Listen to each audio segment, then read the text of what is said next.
Hello, everybody, and welcome to People in the Boxes. This is episode 145, and it is May 29th, 2025, 8 o'clock Central Time. Let's go. We're about to play a little intro to give some time for those notifications to get sent out. But if you're seeing this, you might be catching the replay.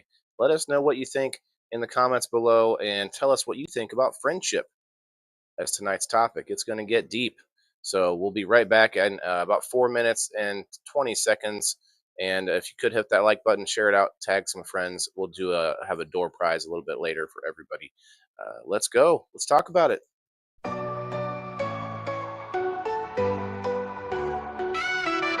Voices echo through the walls so thin, trapped in squares where the stories begin.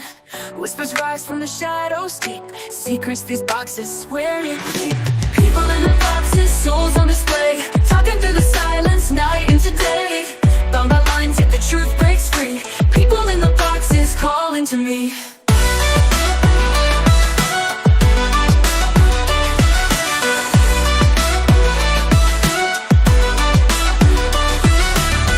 Every cube holds a tale untold, hearts of fire, dreams so bold. Walls can't hold what the spirit sings, laughter and tears on fragile wings. People in the boxes, souls on display, talking through the silence, night into day. Bound by lines, yet the truth breaks free. People in the boxes calling to me.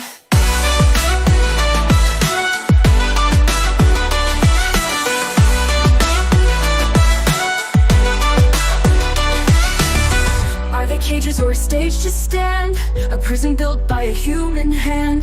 Voices clash, then they blend as one. In the boxes, the journey's begun. People in the boxes, souls on display, talking through the silence, night into day. Bound by lines, yet the truth breaks free. People in the boxes calling to me.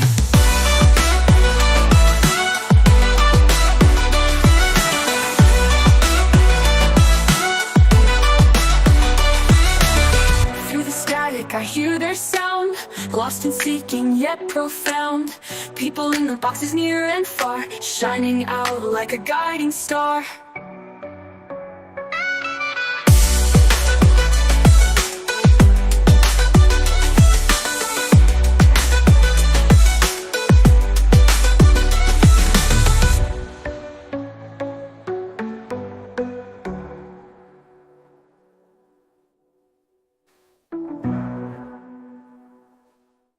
Voices echo through the walls so thin, trapped in squares where the stories begin. Whispers rise from the shadows deep, secrets these boxes swear to keep. People in the boxes, souls on display, talking through the silence, night into day. Bound by lines, yet the truth breaks free. People in the boxes calling to me.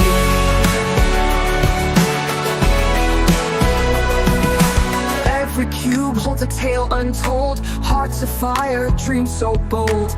Walls can't hold what the spirit sings, laughter and tears on fragile wings. People in the boxes, souls on display, talking through the silence, night into day. Bound by lines, yet the truth breaks free. People in the boxes calling to me.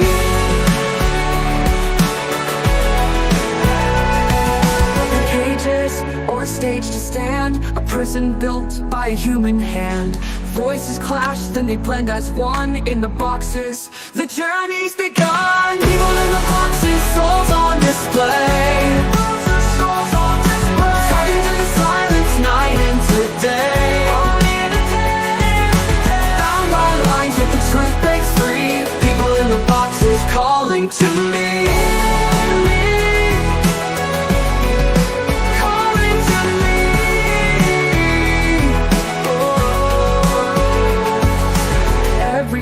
Holds a tale untold, hearts of fire, dreams so bold. Walls can't hold what the spirit sings, laughter and tears on fragile wings. Every cage is or a stage to stand, a prison built by a human hand.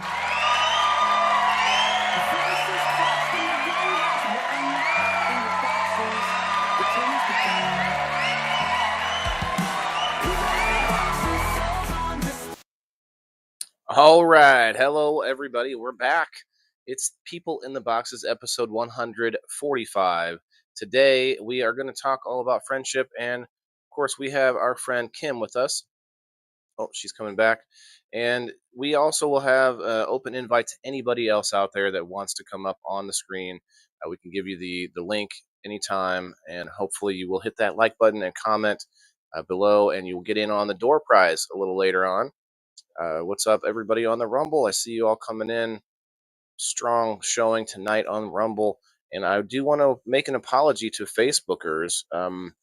All week this week, I've been going live for my different shows, and I've not been noticing comments because the comments are broken on the cell phone.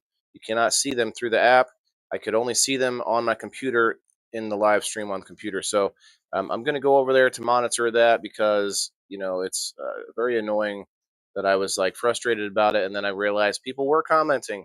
So we're going to see if we can pull that up. And sorry, we're having trouble playing this video. Huh. Facebook says we're having trouble playing this video. Kim, you're muted, by the way. Remember, that's really weird. Having trouble playing the video. See, this is what people. That's why people can't find us. That's why people can't find us because it says things like this. You can't even watch your own video. It says there's 4 people here. There's something wrong with your microphone.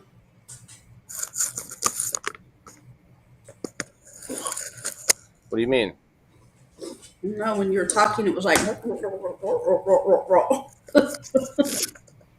Too much beard, maybe? I don't know. I don't. Can you hear me okay? Can you hear me now? I can hear you now. Okay, now I can see the live stream. That's insane. Always some kind of problem. Gremlins in the machine, I think. Gremlins in the machine. All right, now I can see you all on the Facebook. Hell yeah. Okay, let's go. So we talked about mental health awareness last week, and it's a pretty serious topic. I thought, well, for some reason, friendship jumped out at me, and I thought this would be a good topic. But then I thought it has a lot to do with mental health. I believe that so many of us we put a lot on other people, don't we? I mean, when you think of someone as a friend, and maybe not us, maybe we'll hash out our opinions, Kim and I, and I'm going to put the link in the Rumble stream right now for anybody to come up. But I think people in general will put a lot of pressure is not the right word. I thought of a different word earlier and I can't remember it now. But we put a lot on the shoulders of people we consider our friends because our expectations, a lot of expectations, and maybe maybe sometimes it's warranted because they promise something. Okay, I'll be there, I'll help you, whatever it is. But other times there is expectations that are unwarranted we put on friends. I expect them to care about what I'm doing all the time. I expect them to check up on me, and they might be thinking the same thing. And there you run into a situation where neither one of you checks up on either one because you both expect the other one to check up on the other. And it runs into this sort of headbutting of expectations because we a lot of times want some kind of return for the investment that we put in. That we put in, the energy that we're putting in, the energy I put into Kim. I expect Kim will, engage with me in return. Well, then she may not have the time, or she may have some other things that are unknown to me, other variables. Maybe she's very shy, and she only like the people in the box is the only time she can talk. Who knows? There's different variables that I don't know about, and so everybody out there has that certain amount of energy they can put into a friendship. And maybe you are someone that can put in more energy than the other person, Choppy. Big Mike says it's choppy. Can you guys hear me all right now? I can hear you fine. Hear me okay? All right. Big Mike, come up, man. Come up, Big Mike. Anybody that wants to come up. We have a couple other people in the boxes private chat, but I haven't seen those guys. Hopefully they'll come up. I think Red 6 said he might be coming up. We'll see. But anyway, I want to hear from you guys. It was okay. Thanks, Mike. Hey, Ted, what's up? Ted, I think I am going to the event tomorrow. By the way, speaking of friends, it is an sometimes it's a little more effort than you want to put in, but it may pay off in the long run. And I guess that's pretty general to say. But what I mean is, when it comes to engaging with friends, and so I have some sponsors and some friends tomorrow that are going to be at an event in Missouri. It's going to be another 5-hour drive for me, which isn't the thing that I look forward to. That's for sure. Did I say tomorrow? I meant Saturday. It's not something I look forward to, but when I get there, I think I'll be happy about it. You know, wifey on the phone. That's okay. Not a problem. Not a problem. We'll be here for a while. I want to hear from Kim and myself, and we can open the floor up to what you all think. I think about, okay, so we like to think of ourselves being. Do you think we can be friends with a fish, Kim? Do you think I can be friends with a fish? Do you think I can be friends with a dog? I don't know. I'm not. It's not a trick question. It's just like I thought about things. How people like to say, "Where I'm friends with this ant," or or like I have a hummingbird that comes to my house. We're friends because I feed it. Um, I don't see that as friendship, but people like to. I think maybe that's the colloquial way to use it. I'm not sure, but really overall, I'm going to look this stuff up in a minute. But Well, overall, I think you can have relationships with living things other than humans. bingo. But I think friendship is a fake word. Relationship, or acquaintance, trusted, trusted acquaintance. I think friendship is such a loaded word. You know, it's like it puts you into and then a lot of people don't want friends because they don't want expectations on them. You know, and it's kind of sad though because sometimes you need there's a lot of songs about this when you need a friend. You need help from a friend. You I think that people that aren't able to have those friendships there's something wrong with them. Like they're broken in some way. you think so you don't you think like if someone is incapable or if someone just doesn't happen to have any friends. Like for instance, I don't really have any local friends that I hang out with. Like when you think of friends, you think of someone that you go and like spend time with, right? But that's not necessarily the truth. It's like you and I are friends. I guess we spend time here, but like not in person. And so you can be pen pals, you can be friends without ever talking. There was a lot of pen pals back in the day. I don't know if people do that now. Not so That's an much. interesting, weird thing, right? You could be a pen pal to like someone in prison. The old trope of like a woman falling in love with a man in prison because of his letters. I think that's been in a couple movies. um, Yeah. I sometimes don't it's like know. I don't know. Friendships or relationships, I think it's a I label agree. like any other label, like husband or I'm gonna mother look up the or definition. whatever. It defines the kind of relationship that you have with a person. I mean, But you I could say think that platonic. people who don't have friends, if they don't have intimate friendship is an intimate relationship. There's a People that have 2024 too film. many friends Go ahead. probably don't have any friends. Okay. And people that don't have any friends, I don't see the difference between them. Like they got problems with intimacy. Well, maybe I do. Uh, Ted, yes, Mia is coming. Mia is coming. I think I like to think that it's more because I have a problem with calling people out too much on their well, like when I think they're on some bullshit. Um, and I feel like that is a easy way to turn people off from being your friend because a lot of times friends just want you to be that person that says okay, maybe not does what they want, but will just let them get away with their bullshit. You know what I mean? Yeah, Like but it seems who says that it's your job to call people out on their bullshit? it might not be, but maybe it's my personality to do so. And if that, I'm just saying that Yeah, rubs but that a doesn't lot of people the wrong way.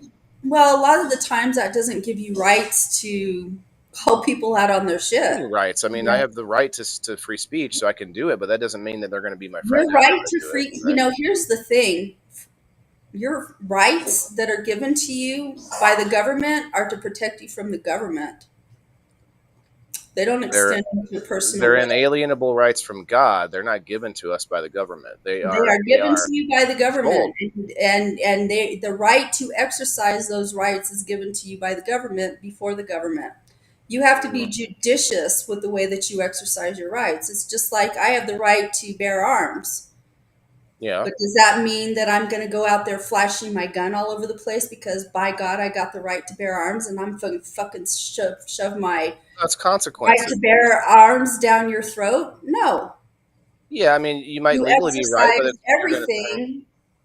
You exit because I have the right to not hear what you have to say.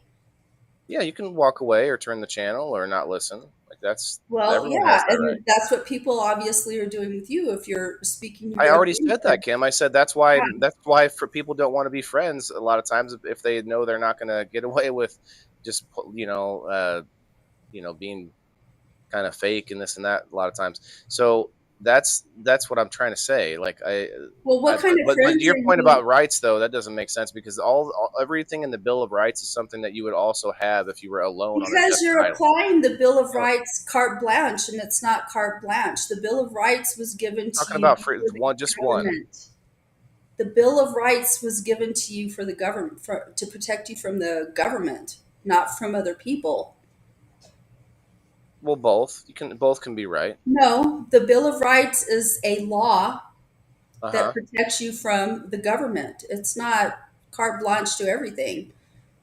What do you mean carte blanche? I can criticize people freely, yes, but it is up to Yeah, them but to you're decide right. whether to You don't take have it. a right to do that. Yeah, I do. What No, you don't. do you mean? Yeah, I You do. don't have the right. No, you don't. I don't want to get into an God argument given right. about Okay, this. let me just repeat myself because you I didn't mean, let me I know what finish. I'm talking about.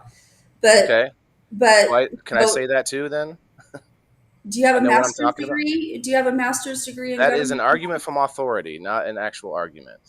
Do you have a master's degree in Tell me what government? that master's degree explains to you why the government is giving me laws that are rights that I would have if the government didn't exist on a desert island by myself. Every one of those rights I would have. Because the Constitution was written, if you go back and you study about why the Constitution, why the Bill of Rights was added to the Constitution, it was to protect your rights before Yes, to the protect us from government. the government, from tyranny. Yes, I agree, but it also It works does for not each other. extend it does not extend into your personal life like that.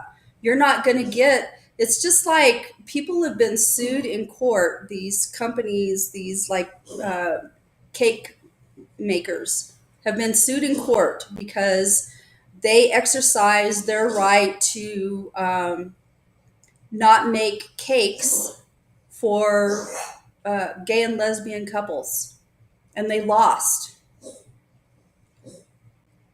You Yeah, don't that's have. because the courts have a lot of interpretation that they can Well, do. no, it's there. It's Yeah, more complicated than that. they have to interpret the law. That's their job, which means the law isn't like something that Well, is cut and you dry. can't go out there and carte blanche discriminate against people. That's not the same thing as pointing out when someone's doing some BS. That's not Right, but you discrimination. don't have the right to do that. And You and don't have and the right to do that. I can do that not anytime. well, not a You're saying that it's constitutional right illegal. to do that. So you're Take saying that it's to the illegal. Supreme Court. They're going to laugh you right out of the building. So you're telling me what that I should go to jail for saying someone No, did some bullshit? So then no. I The do have the government, right if somebody sued you in court, for defamation. no, for For what? Calling them out? exercising your free That's not a rights, the lawsuit. government's going to laugh you right outside the They're court. going You're to not laugh them out of the court because you can't sue someone for saying something that they did if it's true. well because it That's you doesn't can't file matter a in the scheme lawsuit. of things. There is no grievance against the government. There's no government standing there. You have to have There's also no standing. law broken. Yeah, because it's not against the law. Right. So where's a lawsuit coming in? This is Well, you're definitely sitting here saying that it's a constitutional right, and it's not, because a constitutional right is something that you can get sued over. laws are the same. Laws you can also get sued over, Kim. Like that. If I say something that is against that's illegal in speech, like say telling someone to go murder someone else, that's against the law, but also against the freedom of speech. So that's why you're Well, gonna go to but you're jail. probably going to get sued in court over telling somebody to go murder themselves, or That is that's true, but potential. not by saying, "Hey, you lied to me and you did some bad things to me." Like if I said Well, that, if you have, let me ask you this. it's not a lawsuit. If you have friends that behave like that, are they really friends? I mean, what are you doing hanging around with people that are like that? I don't. Well, I am very, like, I know a lot of people and I'm friendly with a lot of people. I have a lot of acquaintances. I've lived in my community. My family's been here for 100 years. Like my family is very politically connected. So I know a lot of people and I'm friendly with a lot of people. And there's occasions where I'll chill with some of those people that I know. But when it comes to people that are my friends, they're few and far between. Like, I I don't agree. have a lot of friends, people that I consider friends, because I don't have fake people in my life. It's like, if you're not going to be genuine, if you're not, it's like, if you're going to be inconsistent, whatever, that's not the kind of people that I want in my life as my friends. Well, I agree. I also think that as you get older, it's just less. It's just less common to have like good old hangout buddies. You may have a friend that you talk to every few months, or you might see once a year or something now. Like and that's sad. I mean, that's not everybody. A lot of people want to party till they die, and they're out. Everyone's their friend. They go to the bar, they go to the this or that, and everyone in there, they love them all, and you're my good friend. A lot of people will just you know throw that term around a lot more loosely than what you just described. But the whole point of the discussion. I think some people put a lot more emphasis on it, like you and I, and other people will put it's just another it's just another term as like buddy or pal or I think a lot of people, in my opinion, and this is because I work with teenagers. So, and it's very interesting watching kids develop their identities and their ideas of friendship. And I've worked in middle school and I've worked in high school. Elementary school, I've been around a little bit. And in elementary school, everybody's your friend right. because, you play together or whatever. You don't really have a sense of identity. You really don't have an understanding of people and stuff.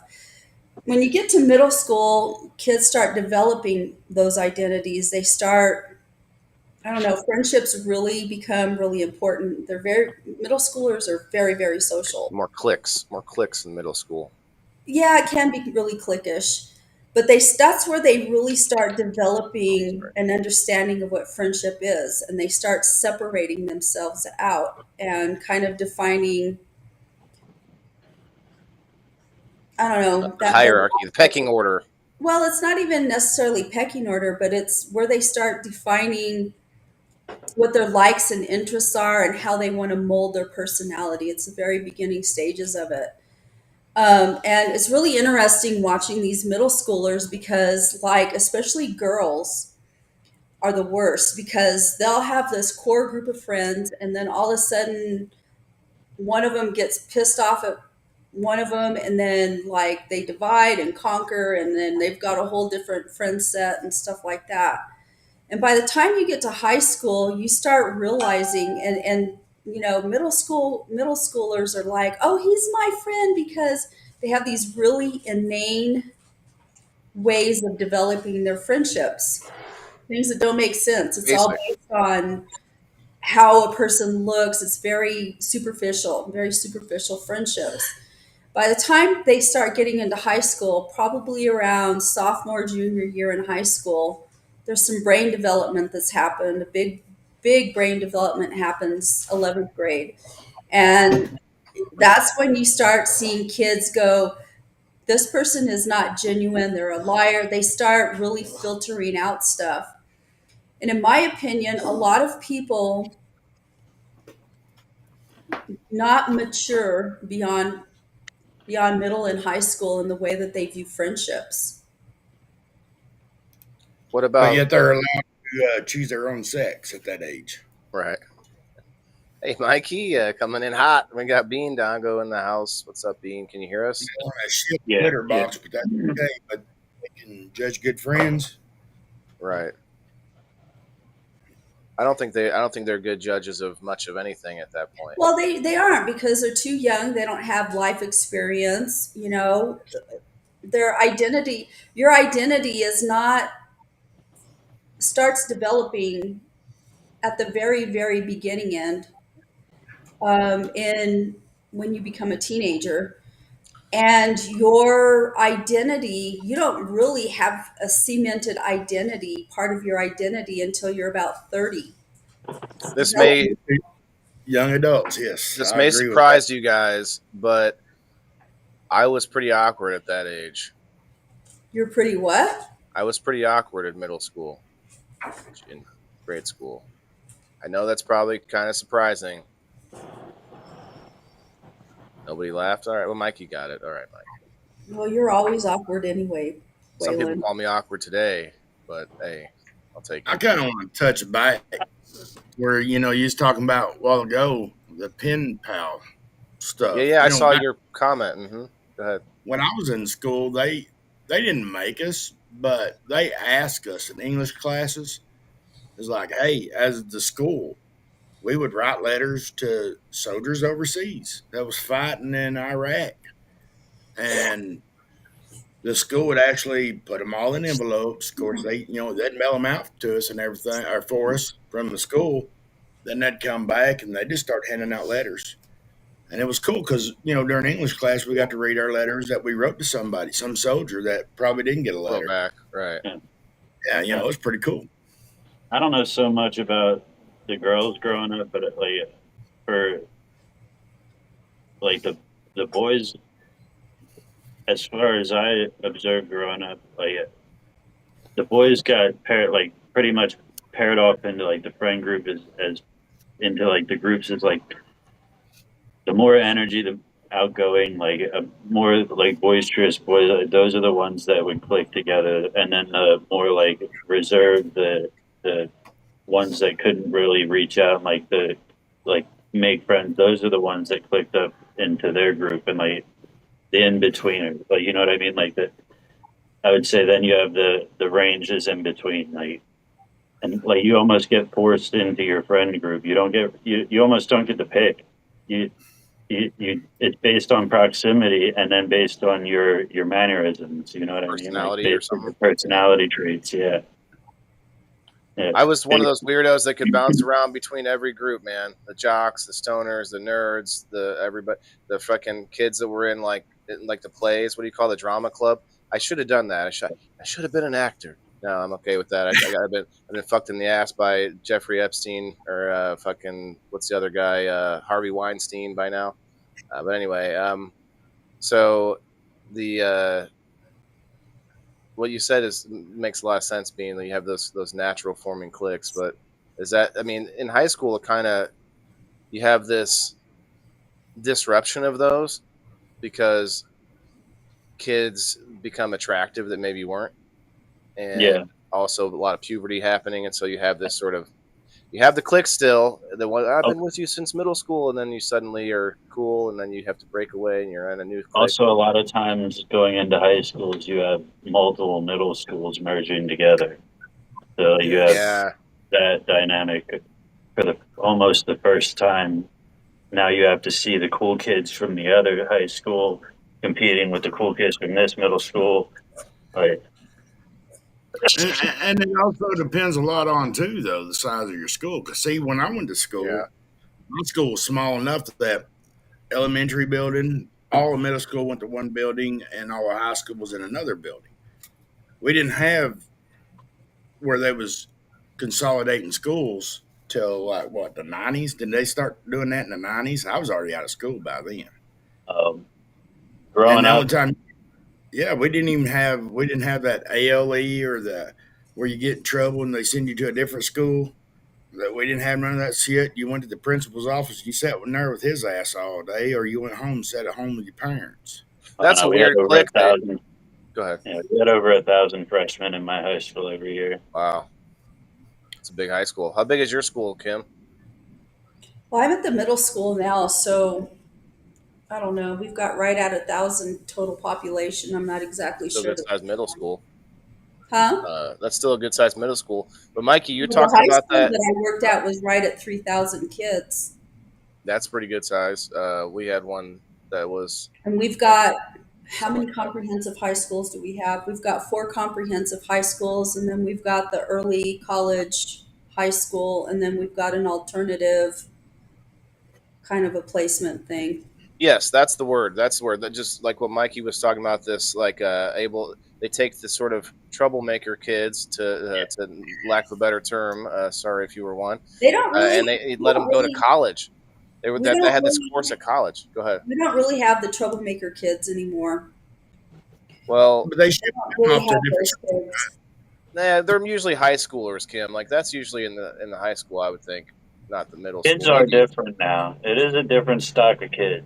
Well, they're That's true. trying really hard not to have schools with all the troublemaker kids in them because it really doesn't do well for the kids. They don't. Well, learn- that's what I was thinking. If they you don't put all learn those kids moral together, behaviors. like Bean says, what do? They make a natural clique of all the Yeah. troublemaker kids. Like, hey, Bean, you know how to pick locks. Oh, yeah. Well, we got Mikey over here. He's good at destruction. All right, Yes. okay. We got, like, Kim can sweet talk him. Okay, we got us a, it's like, boom. Then They you- put Yeah, together when I together. went, I got expelled from school. Went to the bad kid school. We had a kid that burned CDs. We had a kid that brought in the nick bags of weed. We had you had everybody. It was a drug school. Hey, Jeremy. Hey, Doc. Kyle. What's up, guys? I see you on See- Facebook. The school I went to, we didn't have. I bet we didn't have 300 people at the whole school, from pre-K all the way to. All one Yeah. room, right, Mike? Even out in the sticks, you're all Yeah. right. Pretty much, we had 2 of each grade in elementary. Then after that, that's where you started swapping classes from 6th grade on. But 6th grade was elementary, up to 6th grade. Yeah, we did. I think, 6th grade, 6th, 7th, and 8th is middle school. Yeah, I think. Do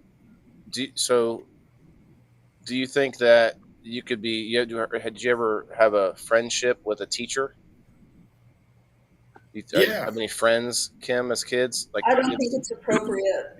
I don't think so. But I mean, like, what I mean is, like, not There that you go and hang out with them and do things that are inappropriate, but There, like there are kids consider them a that friend. you Like, click with because your personality is whatever. There are kids that you click with, but it's inappropriate. It's highly inappropriate to have any kind of an intimate relationship with a student. In my opinion, I just think that's a big no-no, Yes. and it's disgusting. Honestly, Yes. I think My there's older something sister, wrong with you if you try to formulate those kind of relationships with kids because they're just so young and vulnerable, and you're just too old and like I don't know. what? No. They're too impressionable too. You can persuade them to I persuade. would them. never want to have that kind of power over a child.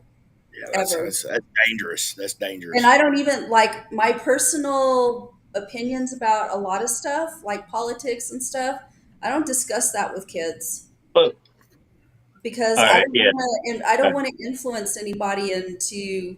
They're not there to be indoctrinated by Kim Axtell and what Kim Axtell's opinions are. yeah, you're there to just teach the curriculum, and that's it. Well, what I will do, depending on, the topic of things, I'll play devil's advocate, but I'm not going to sit there and preach one way is the holy grail. Hey, don't walk on my computer.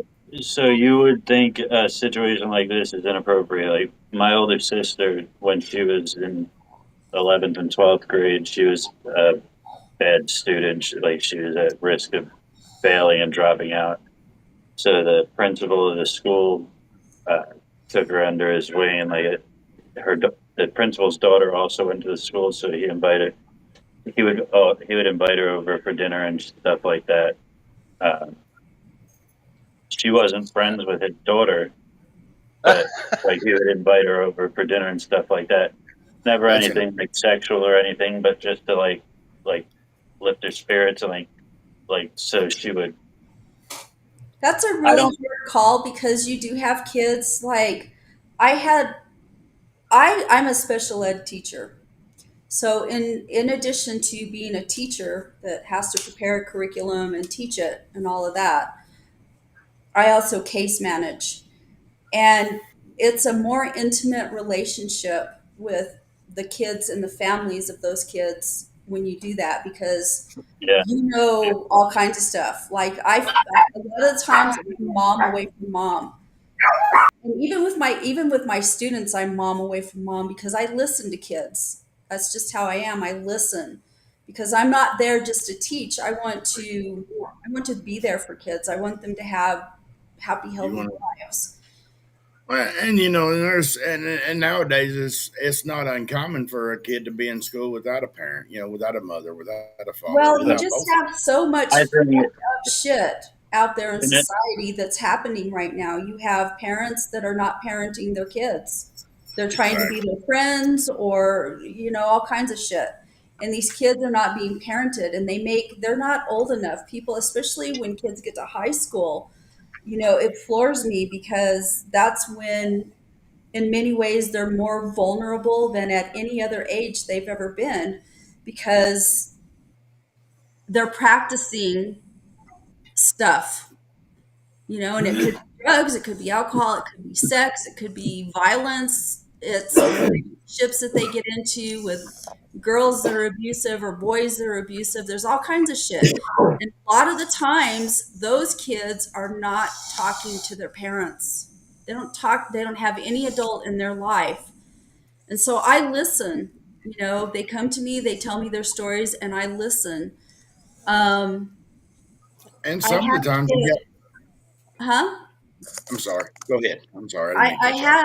have so as a special ed teacher, I have a more intimate relationship with my students than what I would normally have as just a classroom teacher because by virtue of the information that I deal with on these kids and trying to help And them navigate the school system and whatever. I know their strengths, I know their weaknesses, whereas most teachers aren't going to know that kind of shit because yeah, I have to get those kids graduated. So anyway, up until January, I've worked in high school for many, many years, 15, 20, most of my career, actually, I've been teaching for 25 years. And I had my last caseload at high school. I had those kids 3.5 years. I knew them inside and out. I knew what made them tick. I knew when to push the gas. I knew when to let off the gas. I knew when to hit the brakes. And I had one kid, and I had one every caseload, every one of my caseloads when we were looking at graduation. I had one kid that was always vulnerable in maybe not graduating because they didn't have the supports at home or whatever. And that was Angel this year. And I didn't get to finish the school year out with him. And I sat there on pins and needles praying to God because he was struggling passing a geometry class. And here he is, a senior, taking a sophomore class for the 5th time. And so he texted me the other day, but I rode his ass, but I didn't do it in a mean way. I just, I knew what I needed to say to encourage him to do what he needed to do and keep him going. And so the night of graduation, last Friday night, he texted me and he sent me a picture of him in his graduation gown at graduation. And he said, Miss, he says, look, I graduated tonight. And he came back and he said, I want you to know I'm so thankful. And this is a kid that's like super duper introverted. He doesn't trust anybody, whatever. He said, I just wanted to let you know how grateful I am. Hey, Is that him making that noise? no, it's not. I wanted to let you know how grateful I am. He said, because if you hadn't have been there for me, I would never have graduated. that's And I know awesome. he wouldn't have. He spoke words of truth. I know he wouldn't have because he needed to be pushed in certain ways, and I just, Yeah. you get to know your kids because I spend a lot, I fucking had them in class with me every fucking day. And it wasn't a curriculum class, it was transition class, which is like a academic support class, and I know my kids inside and out, Yeah. but at the same time, and they would text me, and I told them, and I meant it, like, if you ever find yourself in a situation where you're in danger, 2 o'clock in the morning, and you're in danger, I said, if you can't call anybody, you call me, because I will come and get you. And I said, now that doesn't mean that I'm going to come and get you and your parents aren't going to know or whatever, because I'm going to be contacting your parents, whatever, but I will come and I will get you and I will make sure you're safe. But I'm not going to bring them home with me. I don't want to have sex with them. I don't want you to be my daughter. I love you to death. I really, really do. You guys are my As a human. kids, my babies. But that's, it's like, I don't know. It's hard because sometimes you see things in kids. If you've been an educator for any amount of time, there's things that you see in kids. And it's like, I know that if I just do this little thing, that maybe I can save that kid, because that's the last time that you're going to have anybody in your life that's going to save you. After you turn 18, nobody's going to give a fuck. They're going to kick you to the curb and say, get out there and do your life. And it's Time to be hard Yeah. to do that. See, to and that's what I think happened with like my sister's situation with the principal. If I give up on you, you're going to go out and be nobody. But if that situation would have happened today, I think that dude would have been looked at Oh completely. yeah, definitely. There's people that work with kids are so under the microscope. I mean, people are so afraid. Pedophilia is minimal. And I'm not saying that because I want to protect, people in my profession, but the reality of it is that pedophilia is minimal in schools. Not saying you don't get them, because you do. You get some fucking weird ass people, but parents are so afraid of pedophiles. It's such a over thing. And a Yeah. lot of it is because you're trusting adults that you don't know with your kids, Exactly. and you don't know, because fucking pedophiles don't have a P planted on their forehead. You know what I mean? And they're very, very good. A person that's a pedophile has, by the time they reach adulthood, they have finally honed their grooming skills. Yeah. And it's very, very, very hard to, figure that out. I'm really good at spotting that shit. We had this teacher, this dude fucking, I have like really good instincts with people. I read people. I have very, very good instincts. And if you give me a bad vibe, it's like my vibes are like right on. And so my last high school, the first year that I was there, I was doing inclusion Wait, with, Kim, I'm sorry. Is the cat right next to your microphone, or maybe, I don't know where breathing like sounds like someone who's not breathing very well? But if it's it's a human, but a cat probably sounds okay. Sorry to interrupt you, but it was just like, yeah. Well, he's up here by the top of my laptop, so I don't know. I thought Mikey was breathing a little extra heavy or something, No, not today. We ain't done shit today. Sorry, Kim, you're on a roll. But anyway, so this pedophiles. guy, I worked with 5 different teachers in one period, and this guy was a math teacher, and I walked into the room, and that guy like gave me bad juju. Like I was very, very uncomfortable being in the room with him, and I didn't understand why, because I didn't really spend much time with him. But I hated going in that class, and I didn't spend much time in there because I just got a bad vibe from him. And then about midway through the year, he disappeared. And I was like, he didn't have a very good reputation. He wasn't very well liked anyway. But I found out later that he had a long-standing history of being inappropriate sexually with students. And what he had gotten busted for was he was looking at porn in the class, and the Oh, kids could see it. And he ended up getting I do fired. more than that. Well, he would go into he would watch the porn, and then he would go into the men's bathroom and stay in there for an extended period of time. And people knew what the dude was doing. Taking a He had dump. boo. He had to boo. He was dumping something, all right. But He was but boo. few and far between. You just don't,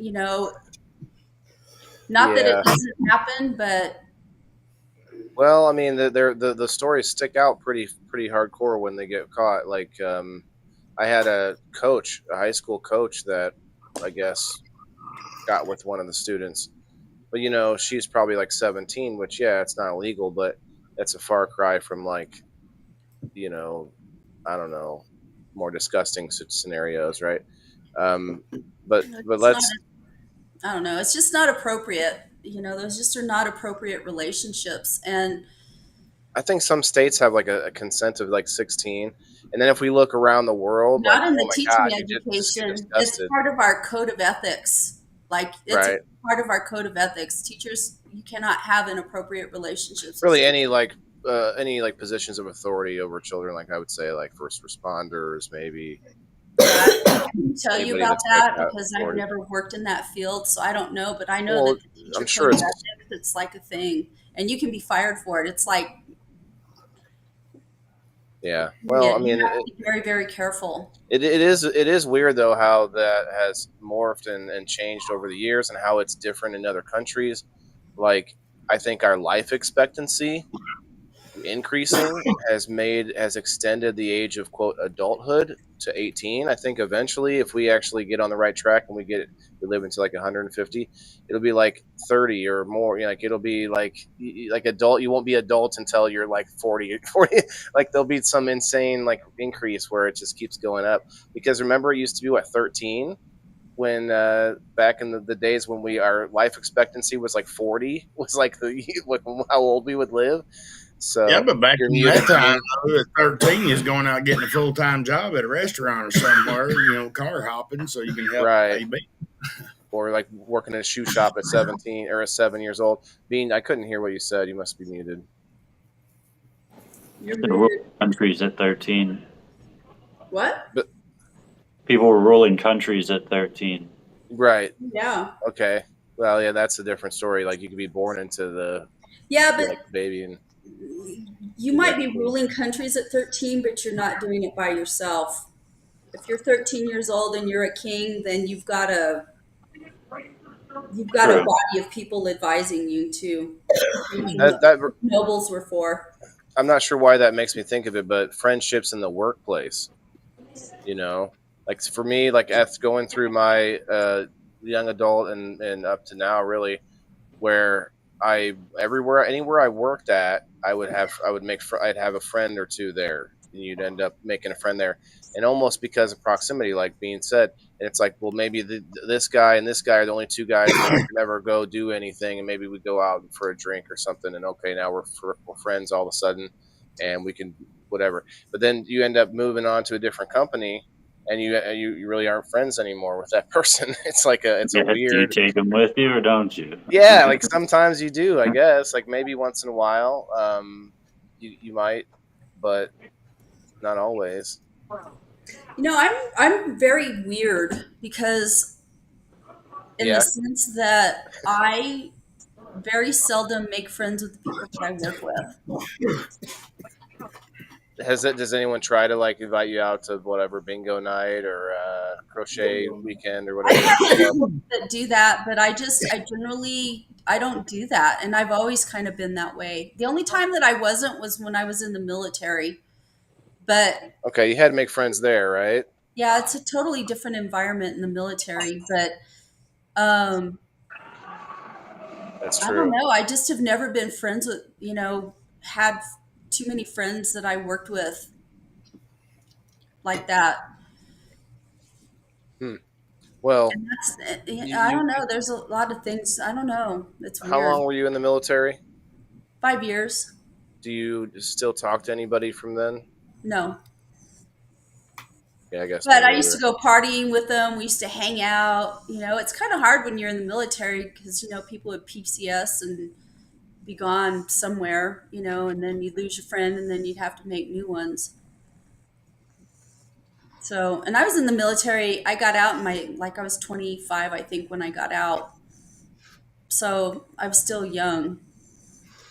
And what sucks nowadays is like your local VFW is not a VFW anymore. It's more for the young adults to get out there and drink and have a good damn time instead of the old veterans sitting around having coffee or having beers and talking about the old times. That's what the VFW used to be about.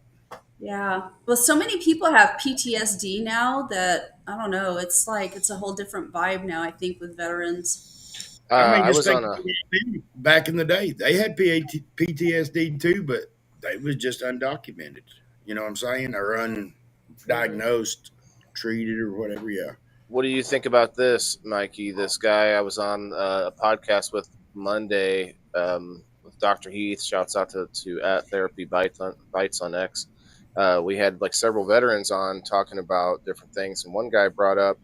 He says that every person who went into the military and went through basic training has PTSD because they literally try to break you down to nothing and reprogram you in a short amount of time. And he made some valid points, but I was like, I don't know. I mean, it's not the same. But I guess we have so many words that we have multiple meanings for now. Like it's starting to get insane. You know? If everybody I don't agree has with it, then nobody has it, then it means nothing. Yeah, I don't agree with that. he's basically saying Well, like you might have a smaller amount, like a lesser amount, but you basically get you get shocked. You're getting shocked into this mold that they want you to be PTSD into. comes from your life being threatened. And we're talking Yeah. about significantly where you think you're going to die. Well, I'm not taking Trauma. his side. I'm just giving you his No, his but point of view. people, one of the things, you get these mental health conditions, whether it's PTSD or narcissist or, whatever, bipolar, and you get people out there that latch onto these mental illnesses and then they start labeling everything. Mhm. They're As, using them as buzzwords. yeah, Yeah. it's Yeah. stupid. Everybody's a narcissist all of a sudden, when actually a very small portion of the population actually is. Everybody's got PTSD when it's actually a serious situation that you shouldn't really misdiagnose. Like Everyone can But diagnose everybody's things now. bipolar. Everybody's bipolar when if you actually look a bipolar person in the eyes when they're having an episode, you would know if you're bipolar or not. It's Oh, fucking yeah. serious situation. Talked to Mikey Like, last week about Don't that. fucking it's not something to joke about and be like, oh, I'm bipolar because I want to be in the club. Like, But you want to know the Yeah. difference? You can ask my wife because she can tell you. Is there a difference in me, like in my eyes, Yeah. when you look at? yeah, when you look in somebody's face when they're in a manic episode and realize that they're not really there, and you want to play a fucking game like you have that shit. No, you don't. Or you want to play like, oh, I have PTSD because because somebody yelled at me one time. Like, Dog dick. But Fucking Well, relax. I mean, maybe there's a spectrum, because you could have PTSD because you Adult got in a car wreck, and I could have PTSD because I was in a foxhole and the whole trope of war. But those could both be legitimate. So there is a spectrum already. So we know that, Exactly. right? Yeah. Well, I know Well, you- people that have been in car accidents and have gotten PTSD from That's it. what I just said. Yeah. I Exactly. could say You get I could believe yeah. something like that, like But you a, get dog- a traumatic situation. You could say Post-traumatic. PTSD light, maybe if it's like, or I'm just making a joke, but you could maybe use a different term. Yeah. Sorry, go ahead. Yeah, but just imagine, our old World War II veterans, our old, World War One veterans, our old vets now that they're coming into, oh well, you got PTSD now. Well, they've had it their whole life, and they're just now learning how to deal with it, or learning. Well, they have this, but they've Right. dealt with it their whole life. Like my grandfather, he was my step grandfather, but I was proud of that father. He flew in the last part of World War One and the early part of World War Two as a fighter pilot in the Navy. But like you said, the job of the military is to break you down and build you into a machine. A weapon. What does USMC stands for? U.S. Marine Corps. Military equipment or military. What's your Uncle Sam's spin? Uncle Okay. Sam's misguided children, Ah, because yes. they break Okay. you down and they guide you the way that. Because back in the day, Marines was Uncle Sam's killers. Who went in? The Marines. First in, last out. Right. First in, last out. Yes, ma'am. And but respectable. All branches is but that was the thing back. Uncle Sam. That hey, we broke you down. We built you into a machine that is a war machine. So Look at yeah. we definitely make well we use the term like brothers and sisters in the military when you become friends, but really like it's another job. When you leave the military for so many years, you really don't keep in contact with many of the people, and it's very similar to all of the same tropes that we just mentioned, even though you build such a deeper bond. So my point in all of this is like i think I think we put a little too much emphasis or too much pressure on people when we call them friends. Sometimes you're like, well, they said they was my friend, and then you have things like best friends, right? The term I best don't have friends, best friends. I don't that label would be, I guess, friends what that. I Phineas. think that's what most people think of when they say friend. They're just not saying best friends. Go ahead, Mike. I've got one best friend in my whole life, and this is it right here. This is my wife. She's the only best friend I've got. I have great friends. I have people I call brothers. I have people I check on. I have people, that checks on me. But, my wife is my best friend. I had a guy I kicked it with my whole life. I still kick it with him. He's my buddy. He's I call him my brother. But, that to me, my best friend is my wife, the one I wake up to every day, the one or every morning, the one I go to bed with every night. Well, when I go to bed, the one, I confide in, the one that confides in me. That's my best friend, the one I can tell my deepest, darkest secrets to and know it'll be okay. And that's my best friend, is my wife. Yeah, man. I often use that term when I'm talking about who I'm looking for. I'm looking for my person, my friend, my best friend, and I think everybody wants that in the companion. A lot of people That's are what looking for specific things, and they don't think about friendship, and then they end up getting in a relationship, and then boom, you've gotten yourself in too deep, right? I'm going to try and trick the AI because I'm going to argue with it a little bit. Friendship is a mutual bond between people built on trust, respect, and shared experiences. It involves emotional support, understanding, and often a sense of joy or comfort in each other's company. Friends typically share interests, values, or goals, and they show up for each other in good times and bad. Okay. Yeah, so this is a pretty good definition. So think about this when you're putting people in the category. Without expectation of reward. That's where it is. And I think I'm guilty of this. I like to see a reciprocation a little bit of I don't know. There's a lot of terms that come to mind: appreciation, reciprocating someone's engagement with you, with your life. yes, Like, hey, the how's your engagement. life? How's your family and stuff? And then you ask the same thing back because you're both genuinely curious. And I feel like a lot of times we get disappointed because you may be more interested in their like how they're doing than the other way around. And then that's when the song comes out and says, "You find out who your friends are." Well, I'm gonna make a statement right now, and I'll tell you, there's not many friends I have on Facebook. There's not many people I call brothers on Facebook.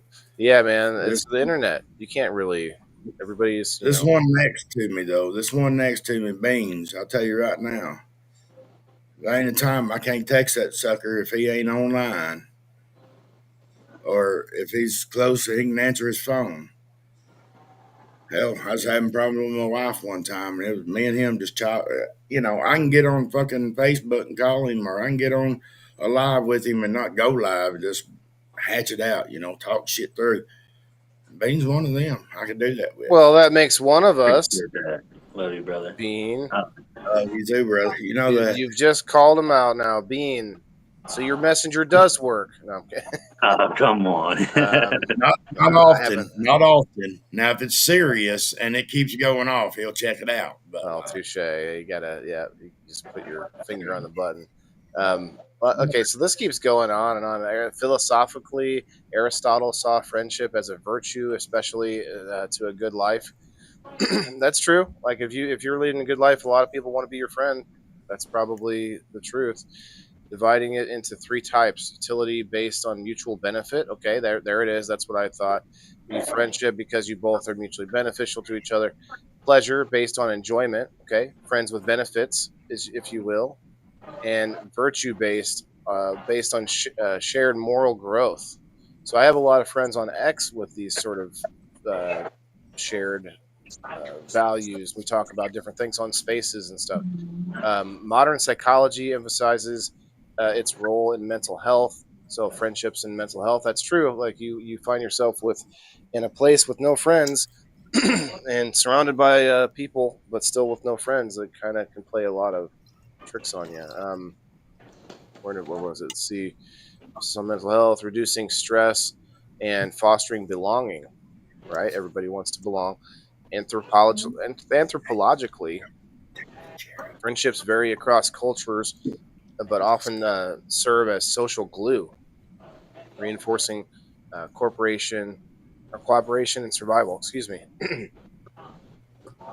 If you're asking for a special angle, like cultural, personal, or even a functional type, let me know.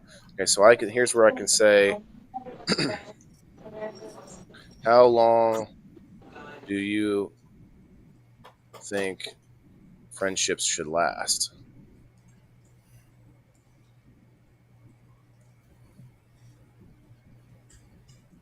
Well, I agree with people do grow apart.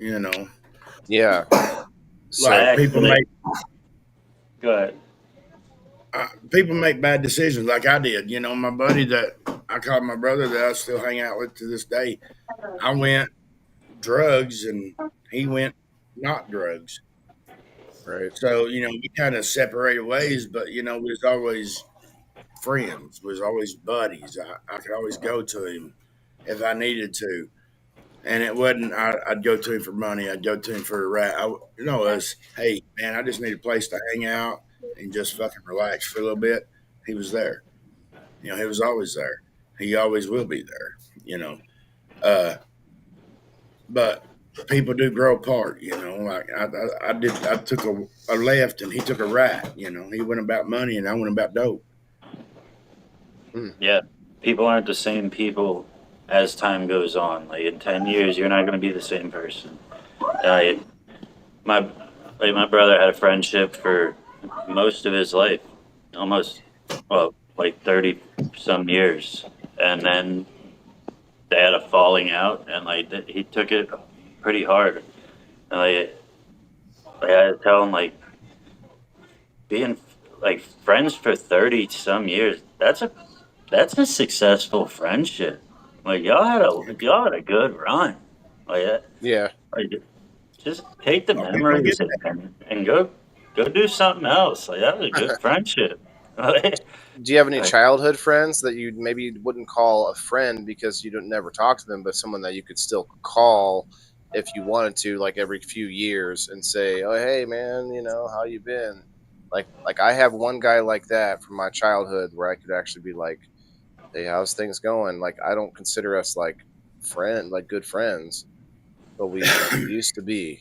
So it's almost like that kind of sticks with you as long as we haven't screwed each other over in some way. Like Yeah. that's usually what ends a I put friendship. it this way: I try to keep Yeah, people yeah. close to know that they can call me for a pallbearer if they need to, Right. and I want it vice versa. That I'll when tell it you. comes my, Go ahead. Sorry. I'm just saying, I want it vice versa though. When it comes my time, I want to know Right. that my buddies that has asked me over the years, hey, can you be a pallbearer at my dad? Can you do grandpa? Because a lot of them I knew. One of my other best friends I went to school with, been in school with since third grade. We still hang out today. His daddy passed away a couple of years back. I thought of him as a dad. Yes, I will be a pallbearer for him. So, Yeah, man. I think that's definitely a big one. But it is sad because you feel like, and it does feel like this, but it feels like suddenly people come out of the woodwork who appreciated you when you die, but that you feel like, well, where were you when I was alive? Well, they're busy with their lives too, and I get that. But we got a life just like you to live. yeah, and but then a death is a big enough thing that you're going to take time to really pay that respect, right? But when you're alive and you're just like, hey, come over, bring a pizza, you're like, that's not a big enough thing to make the time yet. And I think that's a big problem, where we just don't have that. But you know what? You taking solace in the little things, like being able to have those conversations on Facebook once in a while with somebody you went to high school with, keeping in touch with them through things like social media. Yeah, there's a lot of bad on social media, but you also kind of keep tabs on people's lives that way, that you never really have to reach out and talk to on the phone, which I don't know if that's a good or a bad thing, to be honest. There was something else I was going to say earlier. Go ahead. Those friends that you just were saying, like those people that are still in your life that like you don't know if like you could reach out to every now and then and say, hey, I don't know. There's some of them where like if social media didn't exist, I don't know if those people would either.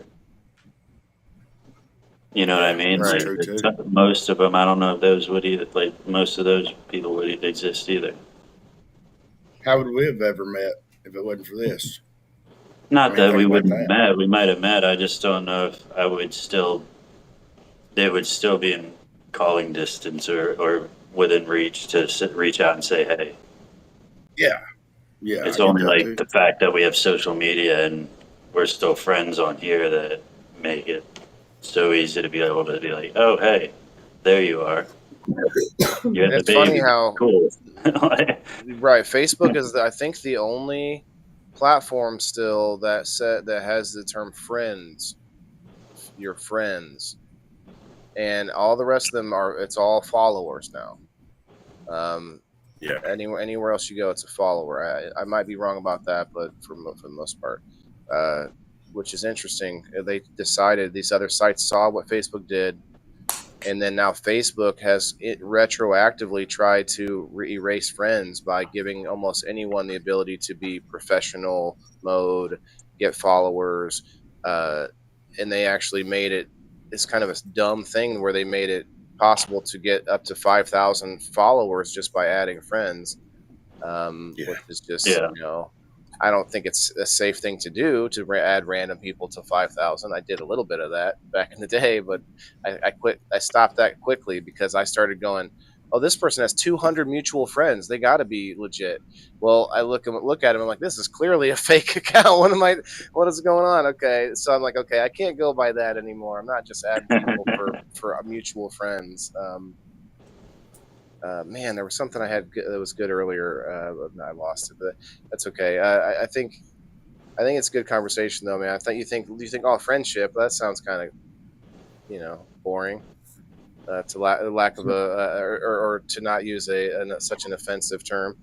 Speaking of offensive, I was on a space today talking about offense, and like people, they're basically being offended is your fault, not the person who offended you. Like if I say some mean ass shit to you and you get offended, that's your fault, I guess, is what this kind of how the conversation went.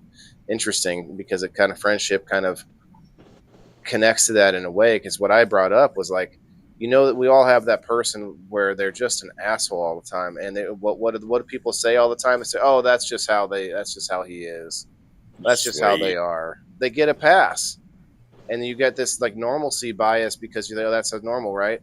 But then when you have the nice guy, who's usually cheery and nice to everyone, push back and suddenly, put them in their place or whatever, then suddenly, the patterns have been broken, and you get lashed out, like you get like this anger, and everyone has that friend where it's like, oh yeah, that's just how they are. I have had a few of them.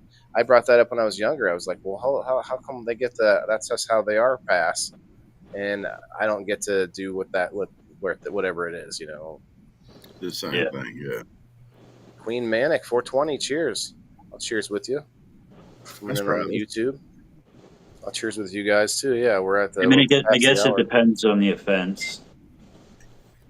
Right. Now, that was the conversation. It's like, is there something that you can, not like physical offense, but like verbal offense? Can it go so far that it actually causes harm? Can words cause violence? And I would say on the internet you can, because you could pay for a bot farm of 40,000 bots to go on and put up disparaging stuff about you, about someone that you don't like, and just all over the internet, and like literally ruin their life by doing that. That would cause some real harm by using words, right? But say the original claim again. Like, can someone be verbally offensive to you enough that it harms you? Like if it's like, the whole thought of like harms words you, of right. violence, and That's a different. Can it actually harm you? Is it because you take offense? Is it your fault for taking offense, or is there something truly that someone can say to you? Because like as Dr. Heath would say, words are just air put in motion. Yeah. All right. Just air put in motion. Sure, you could take offense, but yeah, all right. I got that. Right. Hey, Alan, what's up? Alan, Ronaldo. But sure, the person can take offense to anything, but no, in all reality, people's not going to think the same way I think, because that's what makes this world go round. Some people will get offended, and they don't even have to be a part of your group. They can just hear you say something like, "What the fuck did he just say?" Then it's on. in order to think, you must risk being offensive. Bro, we talked about that, like how there's just some people you're going to rub the wrong way, and there's some people that rub you the wrong way before they say anything or do anything, and you don't even know why they rub you the wrong way. You can't even put it into words, and it's like there's just, that's sad. But Mikey's point. That is the beauty of us being different. Otherwise, we'd all be ants, and we would be, file in line and just walking ahead of each. Like, that's where the differences come in, and that's why I like this show. Just to bring it back to the show. There's this teacher that I work with, and he irritates the fuck out of me, dude. He's like super hyper. I'm a really quiet person. Like, I like my peace. I'm quiet. I'm very observant. And this guy is fucking loud as shit. He walks around the school and he's like, wow, like screaming and all hyper and shit. And it's like, motherfucker, he was walking down the hall yesterday, I don't know, earlier this week. Like, oh my God. And I just wanted to stick a sock in his mouth and tell him to shut the fuck up. He's just like, yeehaw! He's a spirit coach, cheerleading coach or something. Like, whatever. Listen, fellas and fedellettes, I think I'm going to have to jump up here and wash my butt and try to get in bed before 7 o'clock in the morning. All right, Mikey. It was good hanging out with y'all. I appreciate the invite, and y'all have a wonderful rest of the night. Yeah, brother. We'll see you later. Yeah, I'm going to jump out of here too. I need this food that you brought for me. There's the avalanche. All right, you guys have a good night. Later. We're just passing the first hour. I'm about to do the number wheel. Looks like Kayla needs a number. Anybody else want to come up? Let me know. The link should be pinned on the Facebook side. You can send it to the Rumble again. Okay. Yes. Looks like Kayla needs number 11, and I need to add that to the wheel. Good conversation, though. I mean, there's a lot to be considered with friends these days. Like, I personally believe, we'll leave it at this, that we have a lot more autoimmune problems, a lot more quirks and issues mentally and other things going on now than we have in the past. And maybe some of that is just that we have more people, so there's more people with more of the issues. But I think it's a lot more difficult for people to make friends when they have a lot of like medical conditions or mental conditions, and that I guess goes without saying, but it should be said. A lot of us maybe don't have friends because we have issues. Everyone has issues, but it hasn't been that way. I think the internet largely brought on a lot of it. The constant social anxiety that people have. I mean, what do you think, Kim? Do you think that it wasn't like that in the Wild West days, or you think it was just like survival and no one cared about, hey, who wants to be my fluffy friend? I think that's what it was. Like we were privileged to be able to think about friendship. Is that what probably? Probably because if you think back to cavemen times, people were too busy trying to survive. Like people lived really short lives, whatever. And I Right. think we have more expendable time. The comforts of life have given us expendable time. It makes you look around and go, okay, well, you start putting value into things that you didn't have time to value before. And I think people need each other, and I think that that's always been the case. You can't survive in this life, period, without one another. That's the rub, isn't it? It's like there's a percentage, or there's some sort of a happy medium of interacting with one another without taking things to heart and getting our feelings hurt, which is kind of a fake thing, according to Dr. Heath. Your thought process is put in motion. Your reaction to these things. He's very cold and calculated on some things when it comes to people's terminology on some stuff. I think you would get a kick out of those spaces every day. He does them at noon every day during his lunch hour. Number 3 is our winner for our last spin of the subscriber wheel this week. Let's see, number 3. Yeah, I'll be going to Missouri this weekend. That's cool. Yeah, it's going to be a long trip, but I can take the 2 dogs. I'm going to take them both. I don't know how difficult it's going to be. If I only had a friend that could go with me, Right. that would be able to sit at the booth for free, get in the event for free, probably get lots of free goodies. But I honestly don't want to have to bribe a friend either, you know what I mean? But to be honest, let me push back and push back and push back, I guess, back and forth here. I'll play volleyball with myself, but I'll push back on myself here and think, like I said before, people are busy. They have their lives to attend to. And if something is worth it enough, they can make the time. And you shouldn't have to pay your friends to hang out. But if you can say, hey, I can get you into this event and we'll have some fun, that it's kind of on the line, but doesn't that still seem like you're sort of paying someone to be your friend? Or is it more of an incentive for them to take the time to hang out with you? Maybe you're already friends. Maybe I'm thinking too much into it, but that's something that you think about when you have that one moocher friend that just only comes around when you can pay their way into something, or when you buy dinner or something like that. A lot of people have had that before. I'll be down here while why I do eat. you Okay. have friends like that? Is that really a friend? Why do you have people in your life like that? One of the things about Companionship, me, one I of the guess. things about me is that like I've never met a stranger. Right. I I'm get kind of that along with way. almost everybody. It's very, very uncommon for me not to get along with people. Or And if tried I to don't get anyway. along with you, it's because you've given me a bad vibe and I don't want to have anything to do with you.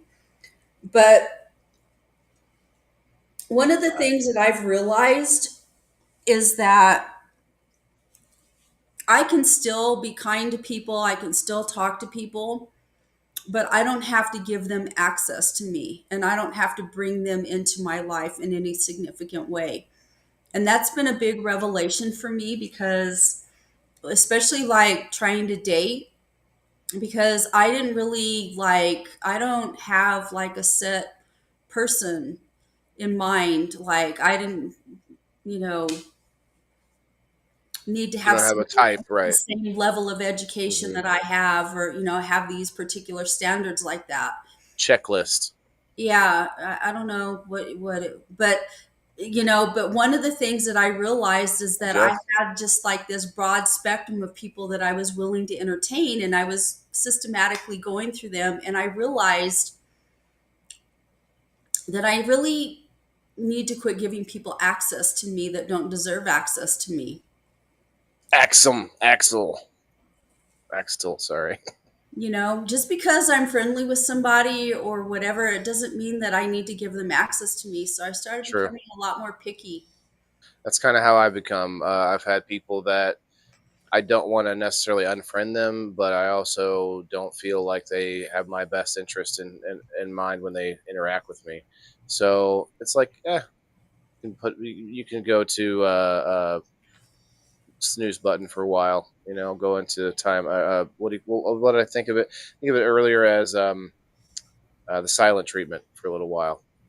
I don't know. That's not probably not that healthy either, but I don't like to give up on people totally a lot of times, but it takes a lot for me to block you or to unfriend you. If I unfriend somebody, it's because we don't interact at all, and I never did interact with them, and I don't even know them. There's plenty of people like that on Facebook that I don't interact with. Why are you biting me? Stop that! Bite this thing. That's not as interesting to bite. So I brought this up earlier in the space too. Is about terminology. Like, people use terms that have multiple meanings, and it's becoming more and more prominent. Like, when someone says, I feel like you did this, well, they're not saying, what they're saying is, I think you did this. And when they say, I feel like you aren't listening to me, I feel like you just lied to me, I feel like whatever, I feel like you want to go do this, whatever it is. When they use that term, what they're really saying is, I think. They're not saying I feel. Like, when they say I feel, it's like, no, that's just you created a thought, and this is what you think. And so what I mean is, it's probably been a problem forever, but it bothers me like when we talk about friendship, there's a spectrum, right? I could say I made a friend today.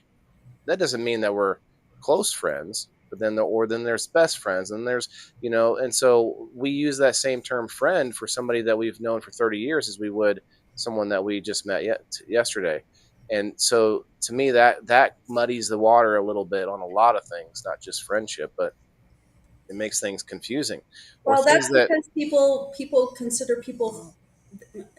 I think that's why I was saying people have it's like, their. this much friend, or like, like, Well, I can there's meet somebody and I can instantly become friends with them. but is it the same thing as a friend that you grew up and like went to high school with? Like, is that the same? I don't have any friends that I grew up. There's Well, only one just the person that I person in still general. associate. There's only very very few people that I still associate with from high school, and I haven't seen them in years. I see them on Facebook, but I haven't physically been around them or seen them in many years. And I have one friend from elementary school that we're still on Facebook, but shit, she moves all over the place. So, like, ever Sorry. getting to see her is, I don't know. She's never around. But, we occasionally talk or whatever. But I think people confuse a friend with being friendly. Right. Not everybody you're friendly with is your friend. It's a faster word than acquaintance. And I think that's the same thing goes with I think this or that instead of I feel. I mean, I don't know. That's very, very slightly different. I don't think that's faster. But I think it's just faster than saying I met a new acquaintance today. Like, I don't know. just too proper to say that. People use a lot of street slang and lingo, and even though that's not Ebonics or anything that's like really far outside of the norm, it's like every area you have in the country, at least in just speaking for our country, you have different slang that they use, different local terminology, and man, you got to like you almost have to like agree on terms before you have a conversation with some people. Like, wait, what do you mean by that? Like, hold on, what do you mean by that? I don't know. Some details so I can Well, work I've it gotten out. really good. I think there's a lot of passive aggressive stuff and a lot of like consideration of people's feelings and stuff that go in Mm. with Would you rather the brutal having truth? terminology, how you term people in your life. Right. You're cognizant of not wanting to hurt somebody's feelings or whatever. You may like them and you may not know them well enough to know. That's a problem with friendship. I don't want somebody that blows smoke up my ass. I don't want somebody that is going to lie to me if I say, does my butt look big in these pants? Like I want someone to be honest, but maybe use tact. They don't have to say, "Oh, it's terrible." They could say, "Well, it's not your best look," or no, there's tact in how to be Yeah, honest. but not everybody feels comfortable doing that either. Yeah, but I don't want them to Everybody's lie not to me. people. I don't necessarily think that people are lying to you, but Not to me specifically. I'm just giving but like, there's a lot of people out there that have been that are people pleasers. yeah, One, that's true. Yes, people. and they were conditioned to be that way, and maybe they Right. don't even realize that they're people pleasers. Does that mean that they're lying? Well, It's if part they of their if they aren't given their personality. honest opinion, Well, maybe they don't. that's why it's called honest Maybe they're opinion. not comfortable giving you their honest opinion. Most Maybe people they aren't. don't I don't hurt your think. feelings by saying something. Is that where they call? Is that where little white lie comes in? Probably. This guy has the hiccups. Man, he's got. I think he has allergies. So over the weekend, I went to the farmers market for their first opening this year. I took him, and I have this backpack. I bought this backpack that he can fit in, and it's got like it's like a caged in backpack, and he doesn't like it, of course. But we were in line for hours waiting for a balloon animal for my son, and the couple people left out of the line, and we ended up behind this lady, and I was like, she looked really familiar, and I was talking to her, and she saw, I think my other dog went up, and she saw her, and she was talking to me, and I'm sure she knew who I was, but I didn't recognize her because she wasn't in her white lab coat. It was my vet. Oh, And I was like, "Oh yeah, here, let me show you my little guy," and then this and that. And I said, "I'm gonna have to bring him in soon because I think he has allergies. He's got like runny eyes, and he's itchy all the time. He's getting like hiccups a lot.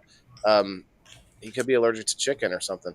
But she said he can't be checked for allergies until he's 1 year old. I'm like, clearly has something going on. Like she said, he might grow out of it though, so hopefully yeah. he does.